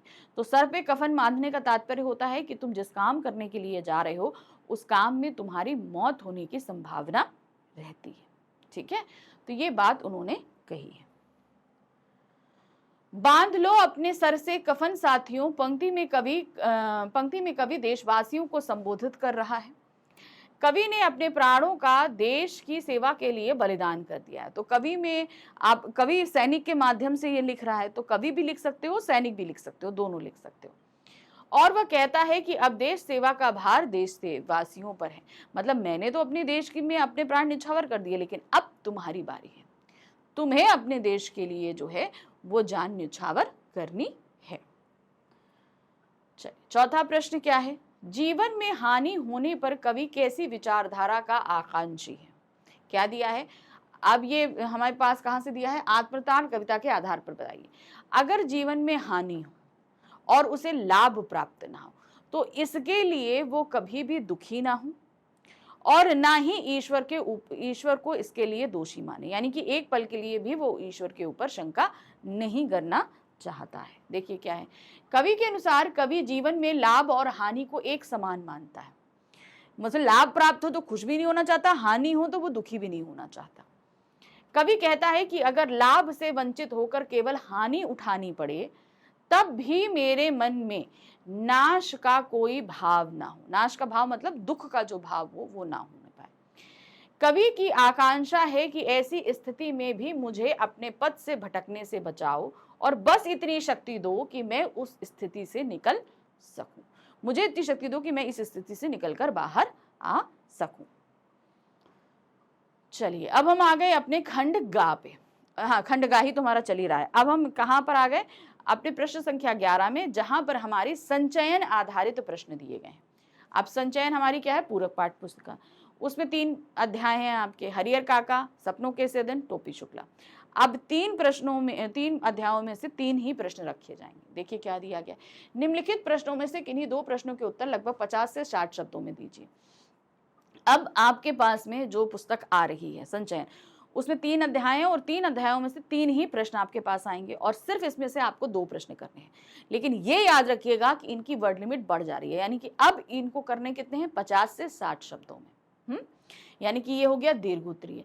एक प्रश्न के लिए मिलेंगे आपको 4 नंबर। ठीक है, तो जब 2 प्रश्न करो, अच्छा 3 नंबर है, सॉरी, ठीक है, तो एक प्रश्न के लिए मिल रहे हैं आपको 3 नंबर, तो जब 2 प्रश्न करोगे तो कितने मिलेंगे? 6 नंबर। ठीक है, चलिए देखिए क्या है। उन घटनाओं का उल्लेख कीजिए जिनके आधार पर हरिहर काका को अपने भाई और महंत एक ही श्रेणी में लगते हैं। तो ये घटनाएं क्या हुई थी? हरिहर काका को महंत उनके घर से उठा ले गया। पहले तो उसने क्या किया था? पहले उनकी एक दिन जब घर छोड़ कर गए तो बड़ी आवभगत करी, खूब समझाया बुझाया, ये सब किया। जब हरिहर काका नहीं तैयार हुए तो फिर उन्हें उनके घर से उठा ले गया। ठीक है, घर से उठा ले गया, उनको बांध के रखा, मारा, पीटा, धमकाया और एक खाली पेपर में अंगूठा भी लगवा लिया कि तुम सारी प्रॉपर्टी मेरे नाम करो। यही काम उसके भाइयों ने किया। भाई तो भाई पहले बड़े प्यार से रखे, समझाते बुझाते रहे कि भाई प्रॉपर्टी नाम कर दो, लेकिन हरिहर काका जब नहीं करे तो अंत में क्या करते हैं वो? अंत में हरिहर काका के साथ मारपीट करते हैं, उन्हें बांधते हैं, मार डालने की धमकी देते हैं कि तुम कर दो। तो ये वो घटनाएं थी जिसमें ये दोनों ही सिमिलर थे। यहाँ पर इन दोनों का लोभ जो है वो जमीन के लिए था। हरिहर काका से मोह किसी को भी नहीं था। हरिहर काका की अपने भाई और महंत एक ही श्रेणी में लगते थे।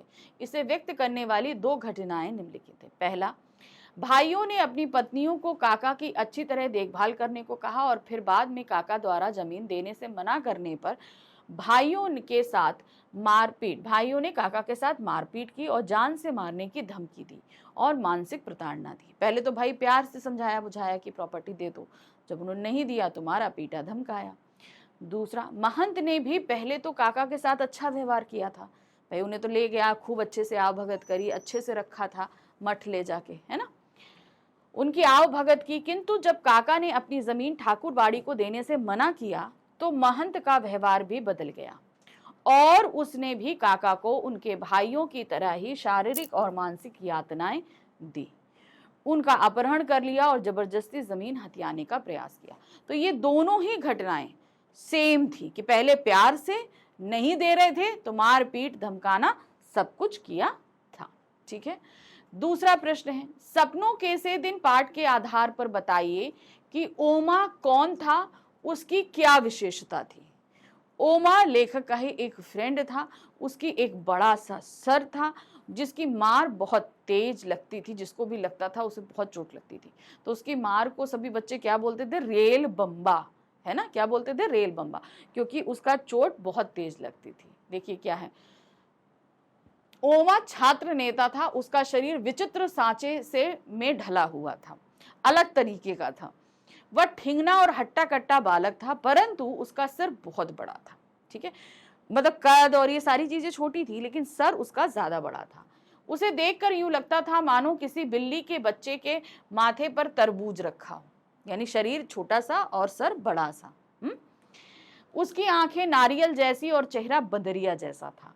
उसका सिर इतना भयंकर था कि वह लड़ाई में सिर की भयंकर चोट करता था। जब लड़ाई होती तो सर कस के चोट मारता था। उसकी चोट से लड़ने वाले की पसलियां टूट जाती थी, मतलब जो रिब केजेस होती हैं वो टूट जाती थी। वो बच्चे उसके सिर के वार को रेल बम्बा कहते थे। वह स्वभाव से ये लड़ाका और मुंहफट था। तो ये उसकी विशेषता थी, खासतौर से उसकी मार। तीसरा प्रश्न है, टोपी शुक्ला पाठ के आधार पर पुष्टि कीजिए कि टोपी और इफ़न के संबंध धर्म से नहीं मानवीय संबंधों से निर्धारित थे। किससे? धर्म से नहीं, मानवीय संबंधों से निर्धारित थे। आपको ये चीज साबित करनी है। अब देखिए, अगर इफ़न जो था वो एक मुसलमान परिवार से था और जो टोपी था वो कट्टर ब्राह्मण परिवार था, उसके बावजूद इन दोनों में मित्रता थी। धर्म को लेकर कोई भेदभाव नहीं था, प्यार था। और इसी के साथ टोपी इफ़न की दादी के साथ भी बहुत ही ज्यादा अच्छे संबंध रखता था, है ना। देखिए क्या है, इफ़न और टोपी शुक्ला दो भिन्न भिन्न धर्मों को मानने वाले। इफ़न मुसलमान तो टोपी शुक्ला पक्का हिंदू है। धर्म, भाषा, पारिवारिक वातावरण, रहन सहन, खान पान आदि पूर्णतः भिन्न होते हुए भी दोनों गहरे मित्र थे। क्या थे? दोनों गहरे मित्र थे। टोपी इफ़न को बहुत चाहता है। दोनों का जुड़ाव मन से था, ठीक है, आंतरिक था, बाह्य नहीं। अब मन से था, बाहरी होता तो भाई समय पड़ने पर दोनों एक दूसरे का साथ नहीं देते, है ना। लेकिन क्या था, वो अपने मन से बंधे थे, प्रेम भाव से। उनके लिए धर्म, जाति, संप्रदाय ये कोई मायने नहीं रखता था। टोपी इफ़न के घर के खाने को छूता भी नहीं था, फिर भी उसकी मित्रता में कोई अंतर नहीं आया था। अब चूंकि वो एक ब्राह्मण परिवार से था तो इस वजह से उसके घर तो जाता था लेकिन उनके यहाँ कोई भी चीज खाता पीता नहीं था। लेकिन ये भी नहीं था कि इफ़न को बुरा लगे कि तुम मेरे घर आते हो कुछ खाते नहीं हो, तो ये भी कभी नहीं हुआ। उसके पिता का तबादला होने पर वह दुखी होता है, यानी कि इफ़न के पिता का जब ट्रांसफर हो जाता है तो वो बहुत दुखी होता है। वह इफ़न की दादी को प्यार करता है तथा दादी भी उसे बहुत प्यार करती है। दोनों के संबंध मानवीय धरातल पर हैं। इनके बीच में धर्म की दीवार नहीं है। घर में अम्मी शब्द कहने पर टोपी ने मार खाई, परंतु इफ़न के घर ना जाने के लिए नहीं माना। तो मार खा ली लेकिन ये कहो कि वो नहीं जाए, वो गया, जाता रहा। यही हमारी सामाजिक संस्कृति की प्रमुख विशेषता है, यानी कि अलग अलग धर्म होने के बावजूद भी इन दोनों से परे कहीं था मित्रता का भाव।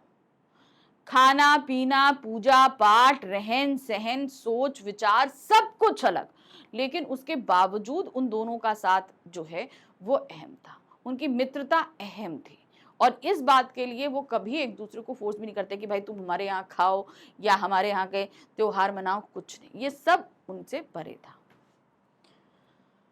चलिए अब हम आ गए खंड घ में। खंड घ में हमारे पास है रचनात्मक लेखन। ठीक है। अब रचनात्मक लेखन में हमारे पास टॉपिक क्या क्या है, पहले ये समझ लीजिए। रचनात्मक लेखन में हमारे पास टॉपिक है अनुच्छेद लेखन, औपचारिक पत्र लेखन, ईमेल लेखन, सूचना लेखन, विज्ञापन लेखन। ठीक है, तो ये 5 टॉपिक हैं जो हमारे पास आए हैं। ठीक है, अब इन्हीं पर प्रश्न है। तो सबसे पहला जो खंड घा का प्रश्न आ रहा है, जो है प्रश्न संख्या 12। इसमें रखे जाएंगे आपके पास 3 अनुच्छेद और आपको करना है सिर्फ 1 अनुच्छेद। ठीक है, देखिए क्या है। निम्नलिखित में से किसी एक विषय पर लगभग 120 शब्दों में अनुच्छेद लिखना है। ठीक है, तो 3 दिए गए, 3 में से 1 में लिखना है। हम आपको तीनों कराएंगे। क्या दिया गया, अब जो भी आप करोगे अनुच्छेद वो 120 शब्दों में होना चाहिए। इसके लिए नंबर मिलेंगे आपको कितने, 5। कितने, 5 नंबर मिलेंगे। ठीक है, चलिए देखते हैं। पहला है आजादी का अमृत महोत्सव, विषय पर दिए गए संकेत बिंदुओं के आधार पर अनुच्छेद लिखिए। अभी कुछ साल पहले ही हम लोगों ने आजादी का अमृत महोत्सव बनाया। ये था हमारी आजादी के 75 साल पूर्ण होने पर। ठीक है ना, तो ये किस तरीके से मनाया गया, ये इस पर आप पे संकेत बिंदु हैं। अमृत महोत्सव के पीछे की धारणा क्या थी, क्यों मनाया जा रहा था। फिर है सरकारी गैर सरकारी स्तर पर विभिन्न गतिविधियां आपको बतानी है, यानी कि इस महोत्सव को जो कंडक्ट किया गया इसमें सरकारी और गैर सरकारी संस्थाएं किस तरह की गतिविधियां कर रही थी। फिर है इससे लाभ क्या हुआ। ठीक है, तो ये 3 संकेत बिंदु आपको दिए गए हैं। देखिए क्या है, आजादी का अमृत महोत्सव हमारे माननीय प्रधानमंत्री श्रीमान नरेंद्र मोदी जी द्वारा 25 मार्च 2021 को आरंभ किया गया। इसके पीछे धारणा भारत के नए विचारों का अमृत अर्थात आत्मनिर्भरता का अमृत था। भारत की आजादी को 75 वर्ष पूरे हो चुके हैं। इसी उपलक्ष्य में 75 सप्ताह तक अमृत महोत्सव मनाने का निर्णय लिया गया, यानी कि 75 वीक 75 वीक्स जो है इस महोत्सव को मनाना था। आजादी का अमृत महोत्सव को मनाने का मुख्य उद्देश्य आजादी के संघर्ष की कहानी जन जन तक पहुंचाना है। आजादी का अमृत महोत्सव सभी सरकारी संस्थान में धूमधाम से मनाया जा रहा है। कुछ जगहों पर रैलियां भी निकाली जाती हैं ताकि इसका महत्व लोगों तक पहुंच सके।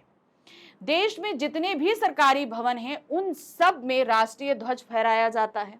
ठीक है, अब क्या क्या गतिविधियां हो रही है सरकारी और गैर सरकारी संस्थाओं में। स्कूल के बच्चे सांस्कृतिक कार्यक्रमों में हिस्सा लेते हैं और अपने कला के माध्यम से आजादी का महोत्सव मनाते हैं। स्कूल में बहुत अच्छे से तैयारी की जा रही है और बच्चों को आजादी के संघर्ष की कहानियां बताई जा रही हैं कि इस दौरान क्या हुआ। स्कूलों में बताया गया कि भाई जो ये संघर्ष किया जा रहा था इसमें कितनों ने जान दी, किस तरीके से संघर्ष किया, ये सब चीजें। 15 अगस्त 2021 से कार्यक्रम की शुरुआत हो चुकी, जिसमें देश के संगीत, नृत्य, प्रवचन और प्रस्तावना पठन शामिल हैं। इस महोत्सव में देश की संस्कृति को प्रदर्शित करने वाले सांस्कृतिक कार्यक्रम भी आयोजित किए गए। इसमें यह भी बताया गया कि हमारे देश की संस्कृति क्या है, हमारे देश के जो लोकल कलाकार हैं उनको उभारने का काम किया गया था, है ना। इसके माध्यम से आज की युवा पीढ़ी को आजादी के संघर्ष और उनके बाद की चुनौतियों को जानने का स्वर्णिम अवसर मिला कि भाई आजादी में तो हमने बहुत ज्यादा जो है संघर्ष किया, लेकिन उसके बाद भी हमारे पास चुनौतियां कम नहीं हुई, क्योंकि हमें जिस कंडीशन में हमारा आजाद भारत मिला था वो बहुत ही बुरी हालत में था। तो उसके बाद बहुत चुनौतियां थी ये देश को आगे बढ़ाने की। 200 वर्षों की गुलामी के बाद एक राष्ट्र को फिर से खड़ा करना और विश्व शक्ति बनाने की राह तक ले जाना आसान नहीं था। ठीक है, अब देखिए भारत कितना आगे बढ़ चुका है। युवा पीढ़ी को बीते 75 सालों की चुनौतियां और उपलब्धियां दोनों के बारे में गहराई से जानने का मौका मिला। अतः इस महोत्सव का भारतवासियों के लिए बहुत महत्व है, क्योंकि हमने इसके दौरान जाना कि हमारे देश के संघर्ष कम नहीं रहे आजादी के लिए। और जब 200 साल की गुलामी के बाद देश आजाद हुआ तो उसकी कंडीशन अच्छी नहीं थी। उस देश को चलाना ही नहीं और आगे बढ़ाना था।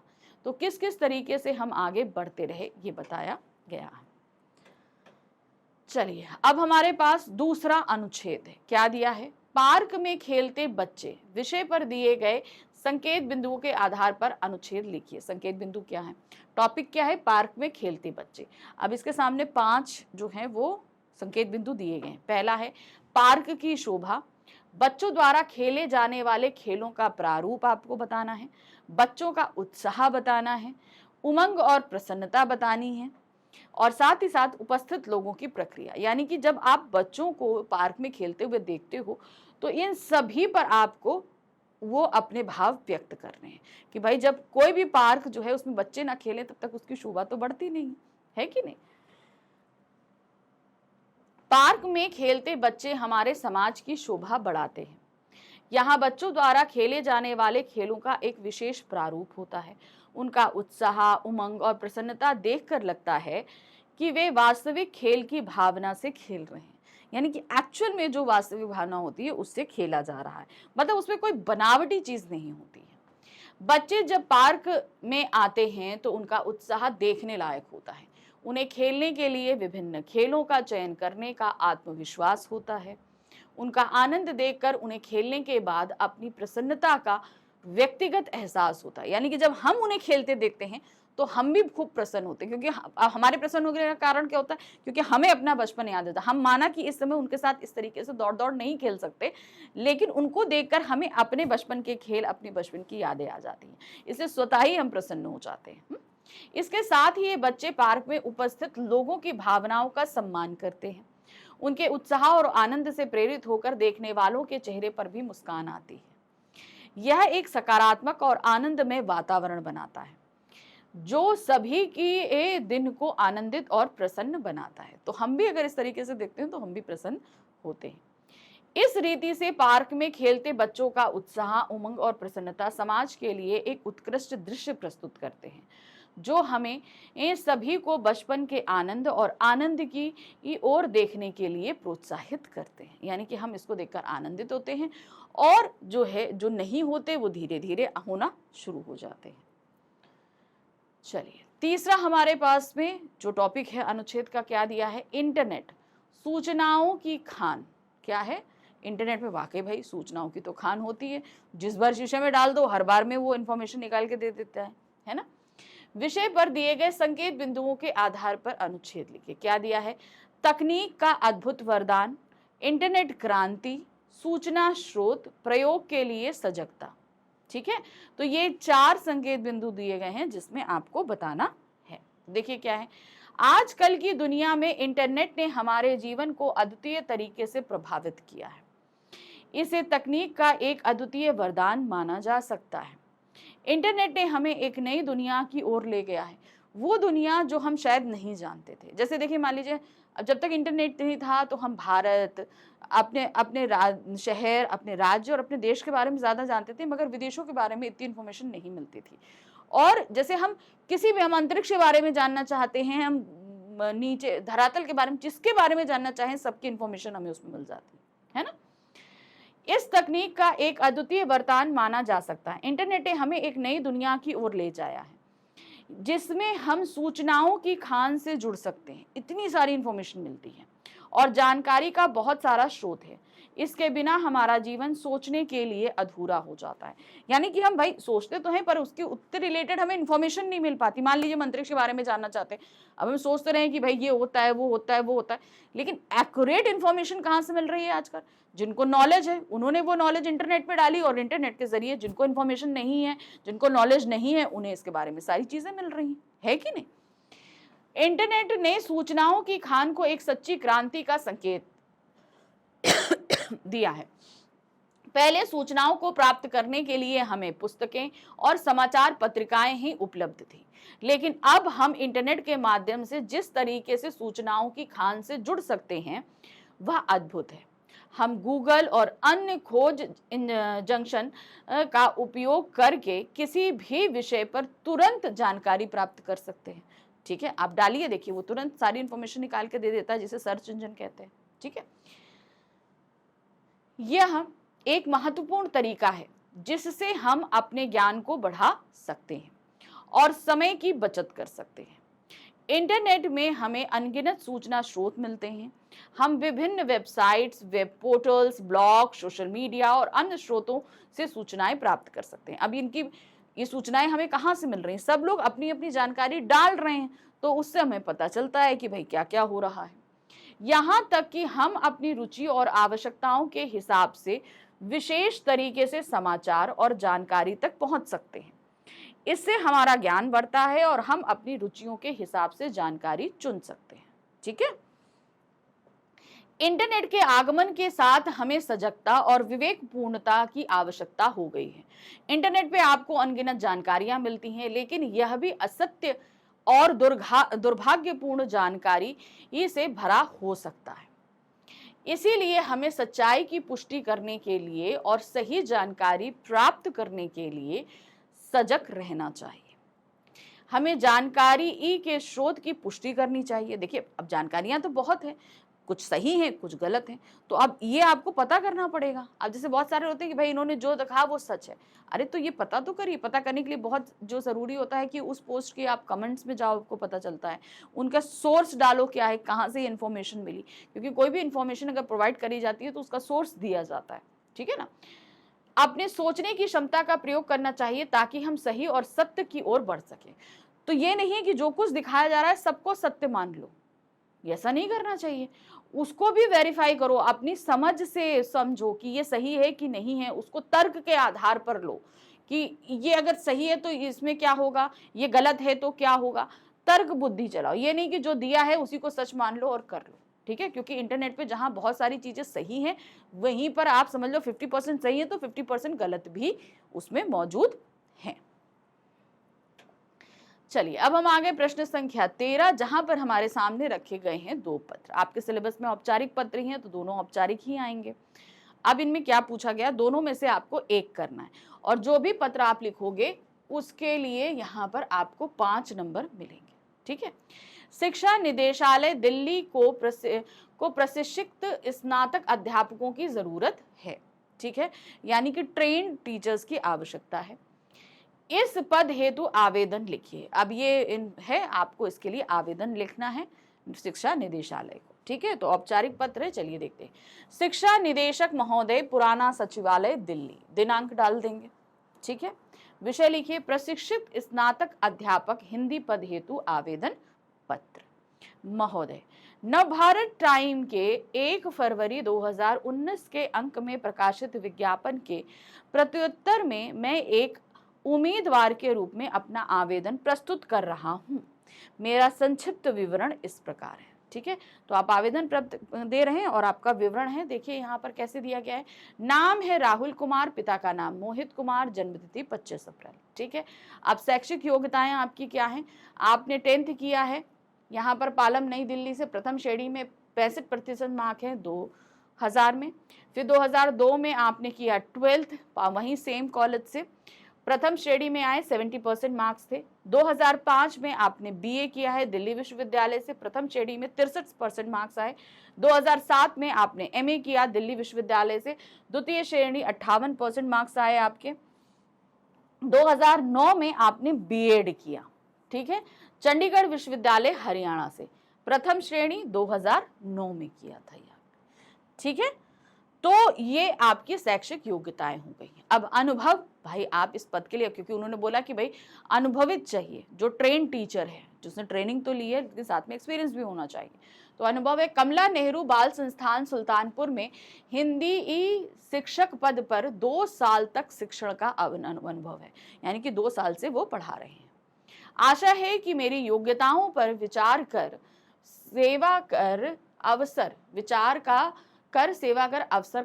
सेवा करने का अवसर प्रदान करेंगे। ठीक है। धन्यवाद, प्रार्थी राहुल कुमार, 75C कैलाशपुरी, दिल्ली। ठीक है। अब यहाँ पर एड्रेस इसलिए दिया है क्योंकि जब हमने वहां पर परिचय दिया तो वहां पर एड्रेस और मोबाइल नंबर नहीं दिया था।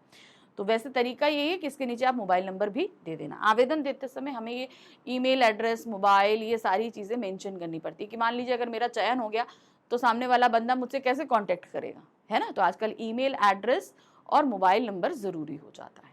ठीक है। अब अथवा करके हमारे पास दूसरा पत्र है, इसको देखते हैं क्या है। आप साक्षी या अजय हैं। अब अगर आप लड़की हैं तो आपका नाम साक्षी है, आप लड़के हैं तो आपका नाम अजय है। आपके मोहल्ले के कूड़ेदान में गंदगी का ढेर लगा है, तो कूड़ेदान में जो लोग डालते हैं वो, और कई कई दिन तक कूड़ा नहीं उठाया जा रहा है। इस संबंध में नगर निगम अधिकारी को लगभग 100 शब्दों में एक शिकायती पत्र लिखना है आपको। ठीक है। अभी कूड़ा उठाने का काम नगर निगम का होता है, वो नहीं उठा रहा है तो आपको वहाँ के अधिकारी को आपको पत्र लिखना है, 100 शब्दों में लिखना है। तो ये अगर आप करते हो तो इसके लिए भी आपको 5 नंबर मिलेंगे, ठीक है। देखिए क्या है, सेवा में नगर निगम अधिकारी महोदय, क्योंकि आपको नगर निगम को पत्र लिखना है तो सीधे नगर निगम अधिकारी लिख दो, ठीक है। रायपुर छत्तीसगढ़, डेट डाल देना, सिंपल सी चीज। फिर आप विषय पर आ जाओ, क्या दिया है, हमारे मोहल्ले के कूड़ेदान में गंदगी का ढेर लगने व कई कई दिनों तक कूड़ा नहीं उठाए जाने की शिकायत करने हेतु पत्र, ठीक है। क्या दिया है, महाशय मैं अजय, वार्ड क्रमांक 7, राजेंद्र नगर, रायपुर छत्तीसगढ़। तो आपने एक तरीके से पूरा अपना एड्रेस दे दिया, ठीक है, कि इस वार्ड में है, इस जगह पे जहां कूड़ादान खाली नहीं किया जा रहा है, ठीक है। क्योंकि अब अगर नगर निगम को आप इस तरीके से कोई पत्र लिख रहे हो तो आपको वो पर्टिकुलर एरिया भी तो बताना पड़ेगा जहां भैया कूड़ा इकट्ठा है कि नहीं, बताना पड़ेगा कि नहीं पड़ता है, वो बताया आपने। का निवासी हूं मैं, एक जिम्मेदार नागरिक का फर्ज निभाते हुए आपका ध्यान हमारे मोहल्ले के कूड़ेदान में फैलती गंदगी की तरफ खींचना चाहता हूं, जहां से कई कई दिनों तक कूड़ा नहीं उठाया जा रहा है, जिसके कारण अब बदबू भी आने लगी है तथा लोगों को दिक्कतों का सामना भी करना पड़ रहा है। अगर गंदगी की यही स्थिति बनी रही तो बीमारियां पनपने में देर नहीं लगेगी। अतः आपसे अनुरोध है कि आप उक्त मामले में त्वरित ध्यान देने की कृपा करें, ताकि कूड़ेदान में गंदगी का ढेर ना जमा हो और लोगों को किसी प्रकार की कोई परेशानी ना हो। धन्यवाद, भवदीय अजय। अब यहाँ पर आपको एड्रेस लिखने की जरूरत नहीं है क्योंकि आपने यहाँ पर एड्रेस दे दिया है, ठीक है। अगर आप यहाँ पर नहीं लिखोगे तो आपको नीचे देना पड़ेगा, क्योंकि यहाँ पर आप उस पर्टिकुलर एक प्लेस की बात कर रहे हो तो उस प्लेस तक पहुंचाना भी तो पड़ेगा नगर निगम अधिकारी को कि आप किस जगह की बात कर रहे हो, कहाँ कूड़ा इकट्ठा है। तो यहाँ पर आप दो, यहाँ पर मोबाइल नंबर की कोई आवश्यकता नहीं है। क्यों? क्योंकि आपने पर्टिकुलर एक घर की नहीं, आपने एक पूरे एरिया की बात करी हुई है, ठीक है। चलिए अब हम आगे प्रश्न संख्या 14, जहां पर हमारे सामने दी गई हैं 2 सूचनाएं, दोनों में से हमें एक सूचना करनी है और वो सूचना हमें लिखनी है 50 से 60 शब्दों में और इसके लिए अंक मिलेंगे आपको 4, ठीक है। देखिए क्या दिया है, विद्यालय में आयोजित होने वाली सामान्य ज्ञान प्रतियोगिता के लिए सांस्कृतिक सचिव की ओर से 40 से 50 शब्दों में सूचना तैयार कीजिए। अब विद्यालय में होने वाला क्या है, सामान्य ज्ञान की प्रतियोगिता, यानी कि जनरल नॉलेज की एक जो है छोटा सा कंपटीशन रखा गया है। इसकी सूचना जो दे रहा है कौन, सांस्कृतिक सचिव। अब अगर आप सूचना लिख रहे हो तो आप कौन हो, सांस्कृतिक सचिव।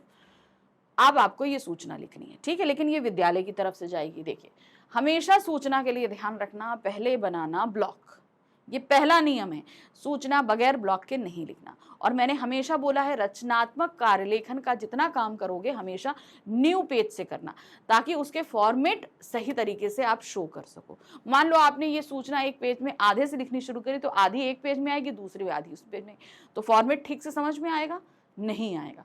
तो फॉर्मेट समझाने के लिए अच्छा है कि हमेशा लेखन के लिए आप एक न्यू पेज लिया करो। संस्कृति पब्लिक स्कूल सूचना सामान्य ज्ञान प्रतियोगिता का आयोजन, दिनांक डालिए, जो भी डेट है, आप जिस डेट को सूचना लिख रहे हो। समस्त विद्यार्थियों को सूचित किया जाता है कि विद्यालय में 26 अगस्त 2000 को सामान्य ज्ञान प्रतियोगिता का आयोजन किया जाएगा। इस प्रतियोगिता में भाग लेने वाले इच्छुक अभ्यर्थी अपना नाम 16 अगस्त 2000 तक अपनी अपनी कक्षा अध्यापिका को दें। मुकेश कुमार, सांस्कृतिक सचिव। कुछ नहीं करना, सिंपल, क्योंकि यहाँ पर इन्होंने हमको शब्द के लिए भी इंस्ट्रक्ट कर दिया है 40 से 50, यानी कि हम ज्यादा इसमें हमें लिखना नहीं होता है, ठीक है। तो रचनात्मक लेखन में सिर्फ अनुच्छेद को छेड़कर कोई ऐसा टॉपिक नहीं होता जहां पर हमें ज्यादा लिखना है, ठीक है। बस फॉर्मेट्स पे ध्यान देते हुए काम करिएगा। दूसरी सूचना हमारे पास क्या है, विद्यालय की सूचना पट पर खेल अधीक्षक द्वारा क्रिकेट टूर्नामेंट की जानकारी हेतु 20 से 25 शब्दों में एक सूचना लिखी है, ठीक है। अब क्या है, यहाँ पर खेल अधीक्षक हैं, आप कौन है, खेल अधीक्षक हैं, क्रिकेट टूर्नामेंट होने वाला है तो इसकी आपको एक सूचना तैयार करनी है, ठीक है। देखिए क्या है, संस्कृति पब्लिक स्कूल सूचना क्रिकेट टूर्नामेंट का आयोजन, डेट डाल दीजिए। जूनियर इंटर स्कूल टूर्नामेंट का आयोजन 20 फरवरी से विद्यालय प्रांगण में किया जाएगा। इसके चयन हेतु मैच का आयोजन विद्यालय के पश्चात 1 फरवरी से 8 फरवरी 2000 तक 3:30 बजे से 6 बजे तक खेले जाएंगे। अब भाई मैच खेला जाएगा तभी तो उसमें देखेंगे किसका बेस्ट परफॉर्मेंस हो रहा है, उन्हें टूर्नामेंट के लिए सिलेक्ट कर लिया जाएगा। ठीक है, तो यहाँ पर 20 फरवरी को आयोजन होना है। आप ये इन्फॉर्मेशन 20 फरवरी को आप ये इन्फॉर्मेशन दे रहे हो 12 जनवरी को, और ये चयन कहाँ से होना है, 1 फरवरी से 8 फरवरी तक। ठीक है, तो ये डेट किस तरीके से बैठानी है ये भी ध्यान रखना पड़ेगा। ठीक है, 12 से 14 आयु वर्ग के खेलने के इच्छुक छात्रों से अनुरोध है कि वे अपना नाम secretary cricket association new era golden school में 30/1/2000 तक दे सकते हैं। सेक्रेटरी खेल क्लब खेल अधीक्षक। ठीक है, तो ये था हमारा 2 सूचनाएं जो हमने कर ली। अब आ गया प्रश्न संख्या 15, जहां पर हमारे सामने दिए गए हैं 2 विज्ञापन और दोनों में से करना है आपको एक विज्ञापन। ठीक है, देखिए क्या है, आपके नगर में मिठाई की एक नई दुकान खुली है। भाई बहुत अच्छी बात है, चलो लेकर आते हैं। इसके प्रचार के लिए एक विज्ञापन लगभग 25 से 50 शब्दों में तैयार करना है आपको। ठीक है, तो आपको एडवर्टाइजमेंट करना है, इसके लिए आप एक विज्ञापन तैयार करोगे। कैसे, चलिए देखते हैं क्या है। तो विज्ञापन के लिए भी फॉर्मेट आपको कैसे रखना है, आपको एक ब्लॉग बनाना पड़ेगा। ठीक है, जिस तरीके से हमने ये एक ब्लॉग बनाया है और इसी के अंदर आप विज्ञापन बनाओगे। जो मेन ध्यान रखना है, किसी तरह का कलर इस्तेमाल नहीं करना है, आपके पास सिर्फ ब्लू पेन और पेंसिल है, आपको इन्हीं से कलाकारी दिखानी है। ठीक है, तो ज़्यादा शेड में करना, डार्क लिखना, ब्लॉक लेटर्स इस्तेमाल करना, ये सारे तरीके। तो मैं तो ये कहूँगी कि आप 1-2 टॉपिक लेके घर में थोड़ा सा विज्ञापन बना लो, आपकी प्रैक्टिस हो जाएगी। कि उस समय दिमाग ना चले, उससे अच्छा है कि पहले दिमाग चला लो कि हम इस तरीके से विज्ञापन बना सकते हैं। ठीक है, देखिए क्या है, स्वादिष्ट मिठाई की दुकान खुल गई आपके शहर में, खुल गई आपके शहर में, गोविंद स्वीट्स। तो आप मिठाई की दुकान है, एक मिठाई बना दो। शुद्ध देसी घी से निर्मित मिठाइयां हैं, ताजा दूध, पनीर, दही भी उपलब्ध है। सभी उत्सवों व समारोह के लिए ऑर्डर पर मिठाइयां तैयार की जाती हैं। दाम एवं गुणवत्ता की गारंटी, एक बार अवश्य पधारें। पता है दुकान संख्या 112 गोविंद चौक, पलटन बाजार, मेरठ। संपर्क नंबर, तो यहाँ पर आपको अपना टेलीफोन नंबर या समथिंग देना है, क्योंकि भाई दुकान की अगर हम पब्लिसिटी कर रहे हैं तो दुकान का एड्रेस देना पड़ेगा और फ़ोन नंबर भी देना पड़ेगा। अगर आपने कोई वेबसाइट बनाई है तो वेबसाइट भी दे सकते हो। ठीक है ना, तो मोस्टली वेबसाइट तो इतनी जल्दी बनती नहीं है, बड़ी बड़ी दुकानों की बनती है, तो आप फ़ोन नंबर तो दे ही दे सकते हो। ठीक है, चलिए अब अथवा करके हमारे पास क्या आ गया, दूसरा विज्ञापन। क्या दिया गया है, नाखूनों की सुंदरता बढ़ाने के लिए नेल पॉलिश का विज्ञापन लगभग 25 से 50 शब्दों में बनाइए। अब एक नेल पॉलिश का विज्ञापन चल रहा है। ठीक है, चलिए देखते हैं कैसे करना है। यहाँ पर अरे वाह भाई, नेल्स तो बड़े अच्छे हैं, हमारे तो नहीं है। ठीक है, चलिए देखते हैं। कीमत केवल 100 रुपये, यानी कि 100 रुपये में 6 पैकेट। अरे गजब, मतलब बड़ी सस्ती है भाई। नाखूनों की शान बढ़ाती, सुंदरता में 4 चांद लगाती, सबके मन को लुभाती श्रृंगार नेल पॉलिश। ठीक है, तो ये नेल पॉलिश कौन सी है, श्रृंगार।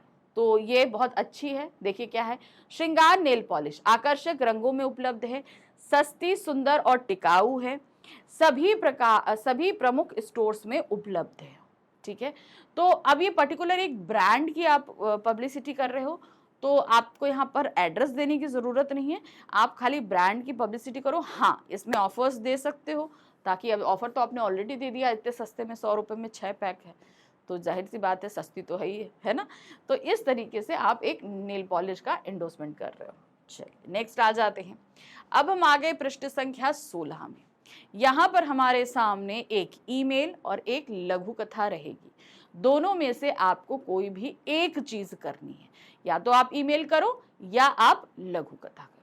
ठीक है, देखिए क्या है, आप राजन या रजनी हैं।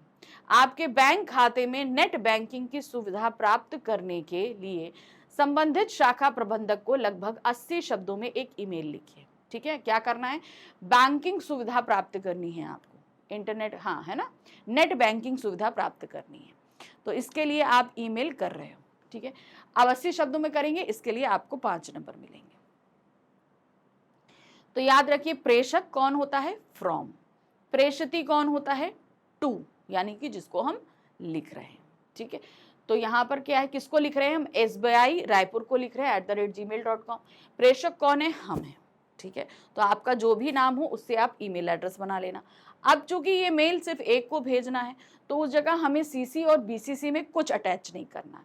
तो उस कंडीशन में आप सीसी और बीसीसी लिखकर छोड़ देना, कुछ नहीं लिखना, फिर डेट डाल देना। विषय आ जाना बैंक खाते में नेट बैंकिंग की सुविधा प्राप्त करने के संबंध में शाखा प्रबंधक महोदय, ठीक है, संबंध में, और फिर आप उनका संबोधन लिखेंगे शाखा प्रबंधक महोदय, ठीक है। क्या दिया है? मेरा नाम राजन है। क्या नाम है? मेरा नाम राजन है। पिता का नाम है रघुवीर सिंह, माता का नाम बिनती देवी। सादर निवेदन है कि मैं आपके बैंक का एक नियमित खाता धारक हूँ। मेरा एक बचत खाता आपके बैंक SBI शाखा राजेंद्र नगर रायपुर छत्तीसगढ़ में संचालित है। खाता संख्या, क्योंकि किसी भी बैंक को अगर आप पत्र लिख रहे हो तो ध्यान रखना अपना अकाउंट नंबर आपको देना पड़ता है। खाता संख्या क्यों देनी पड़ती है? क्योंकि आपकी आइडेंटिफिकेशन एक बैंक में आपका वो अकाउंट नंबर ही होता है। काम की व्यस्तता के कारण मैं बार बार बैंक आने में असमर्थ हूं तथा वित्तीय लेन देन की आवश्यकता को देखते हुए मैं अपने बैंक खाते में नेट बैंकिंग की सुविधा चाहता हूं।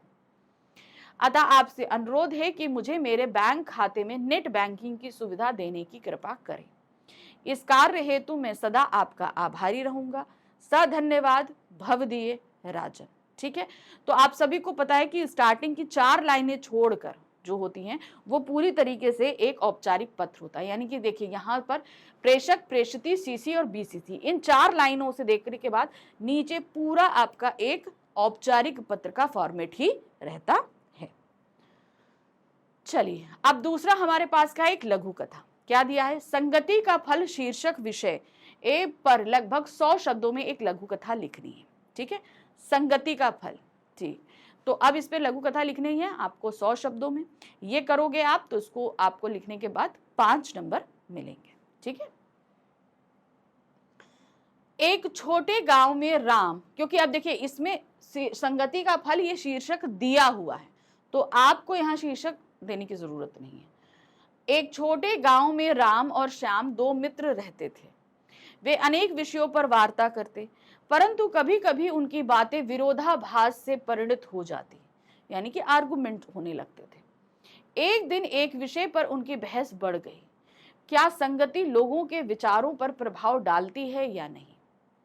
राम ने कहा, संगति हमें बदलती ये दृष्टिकोण देती है और नई दिशा में ले जाती है। बिल्कुल सही, हम साथ में जब जितनी अच्छी संगति लेंगे उसके साथ हम मिलेंगे, बैठेंगे, बातें करेंगे तो हमारा नजरिया उतना खुलता है। श्याम ने मुस्कुराते हुए जवाब दिया, हाँ, लेकिन इसका फल होता है कि बार बार विभिन्नता और समृद्धि समझने की क्षमता विकसित होती है।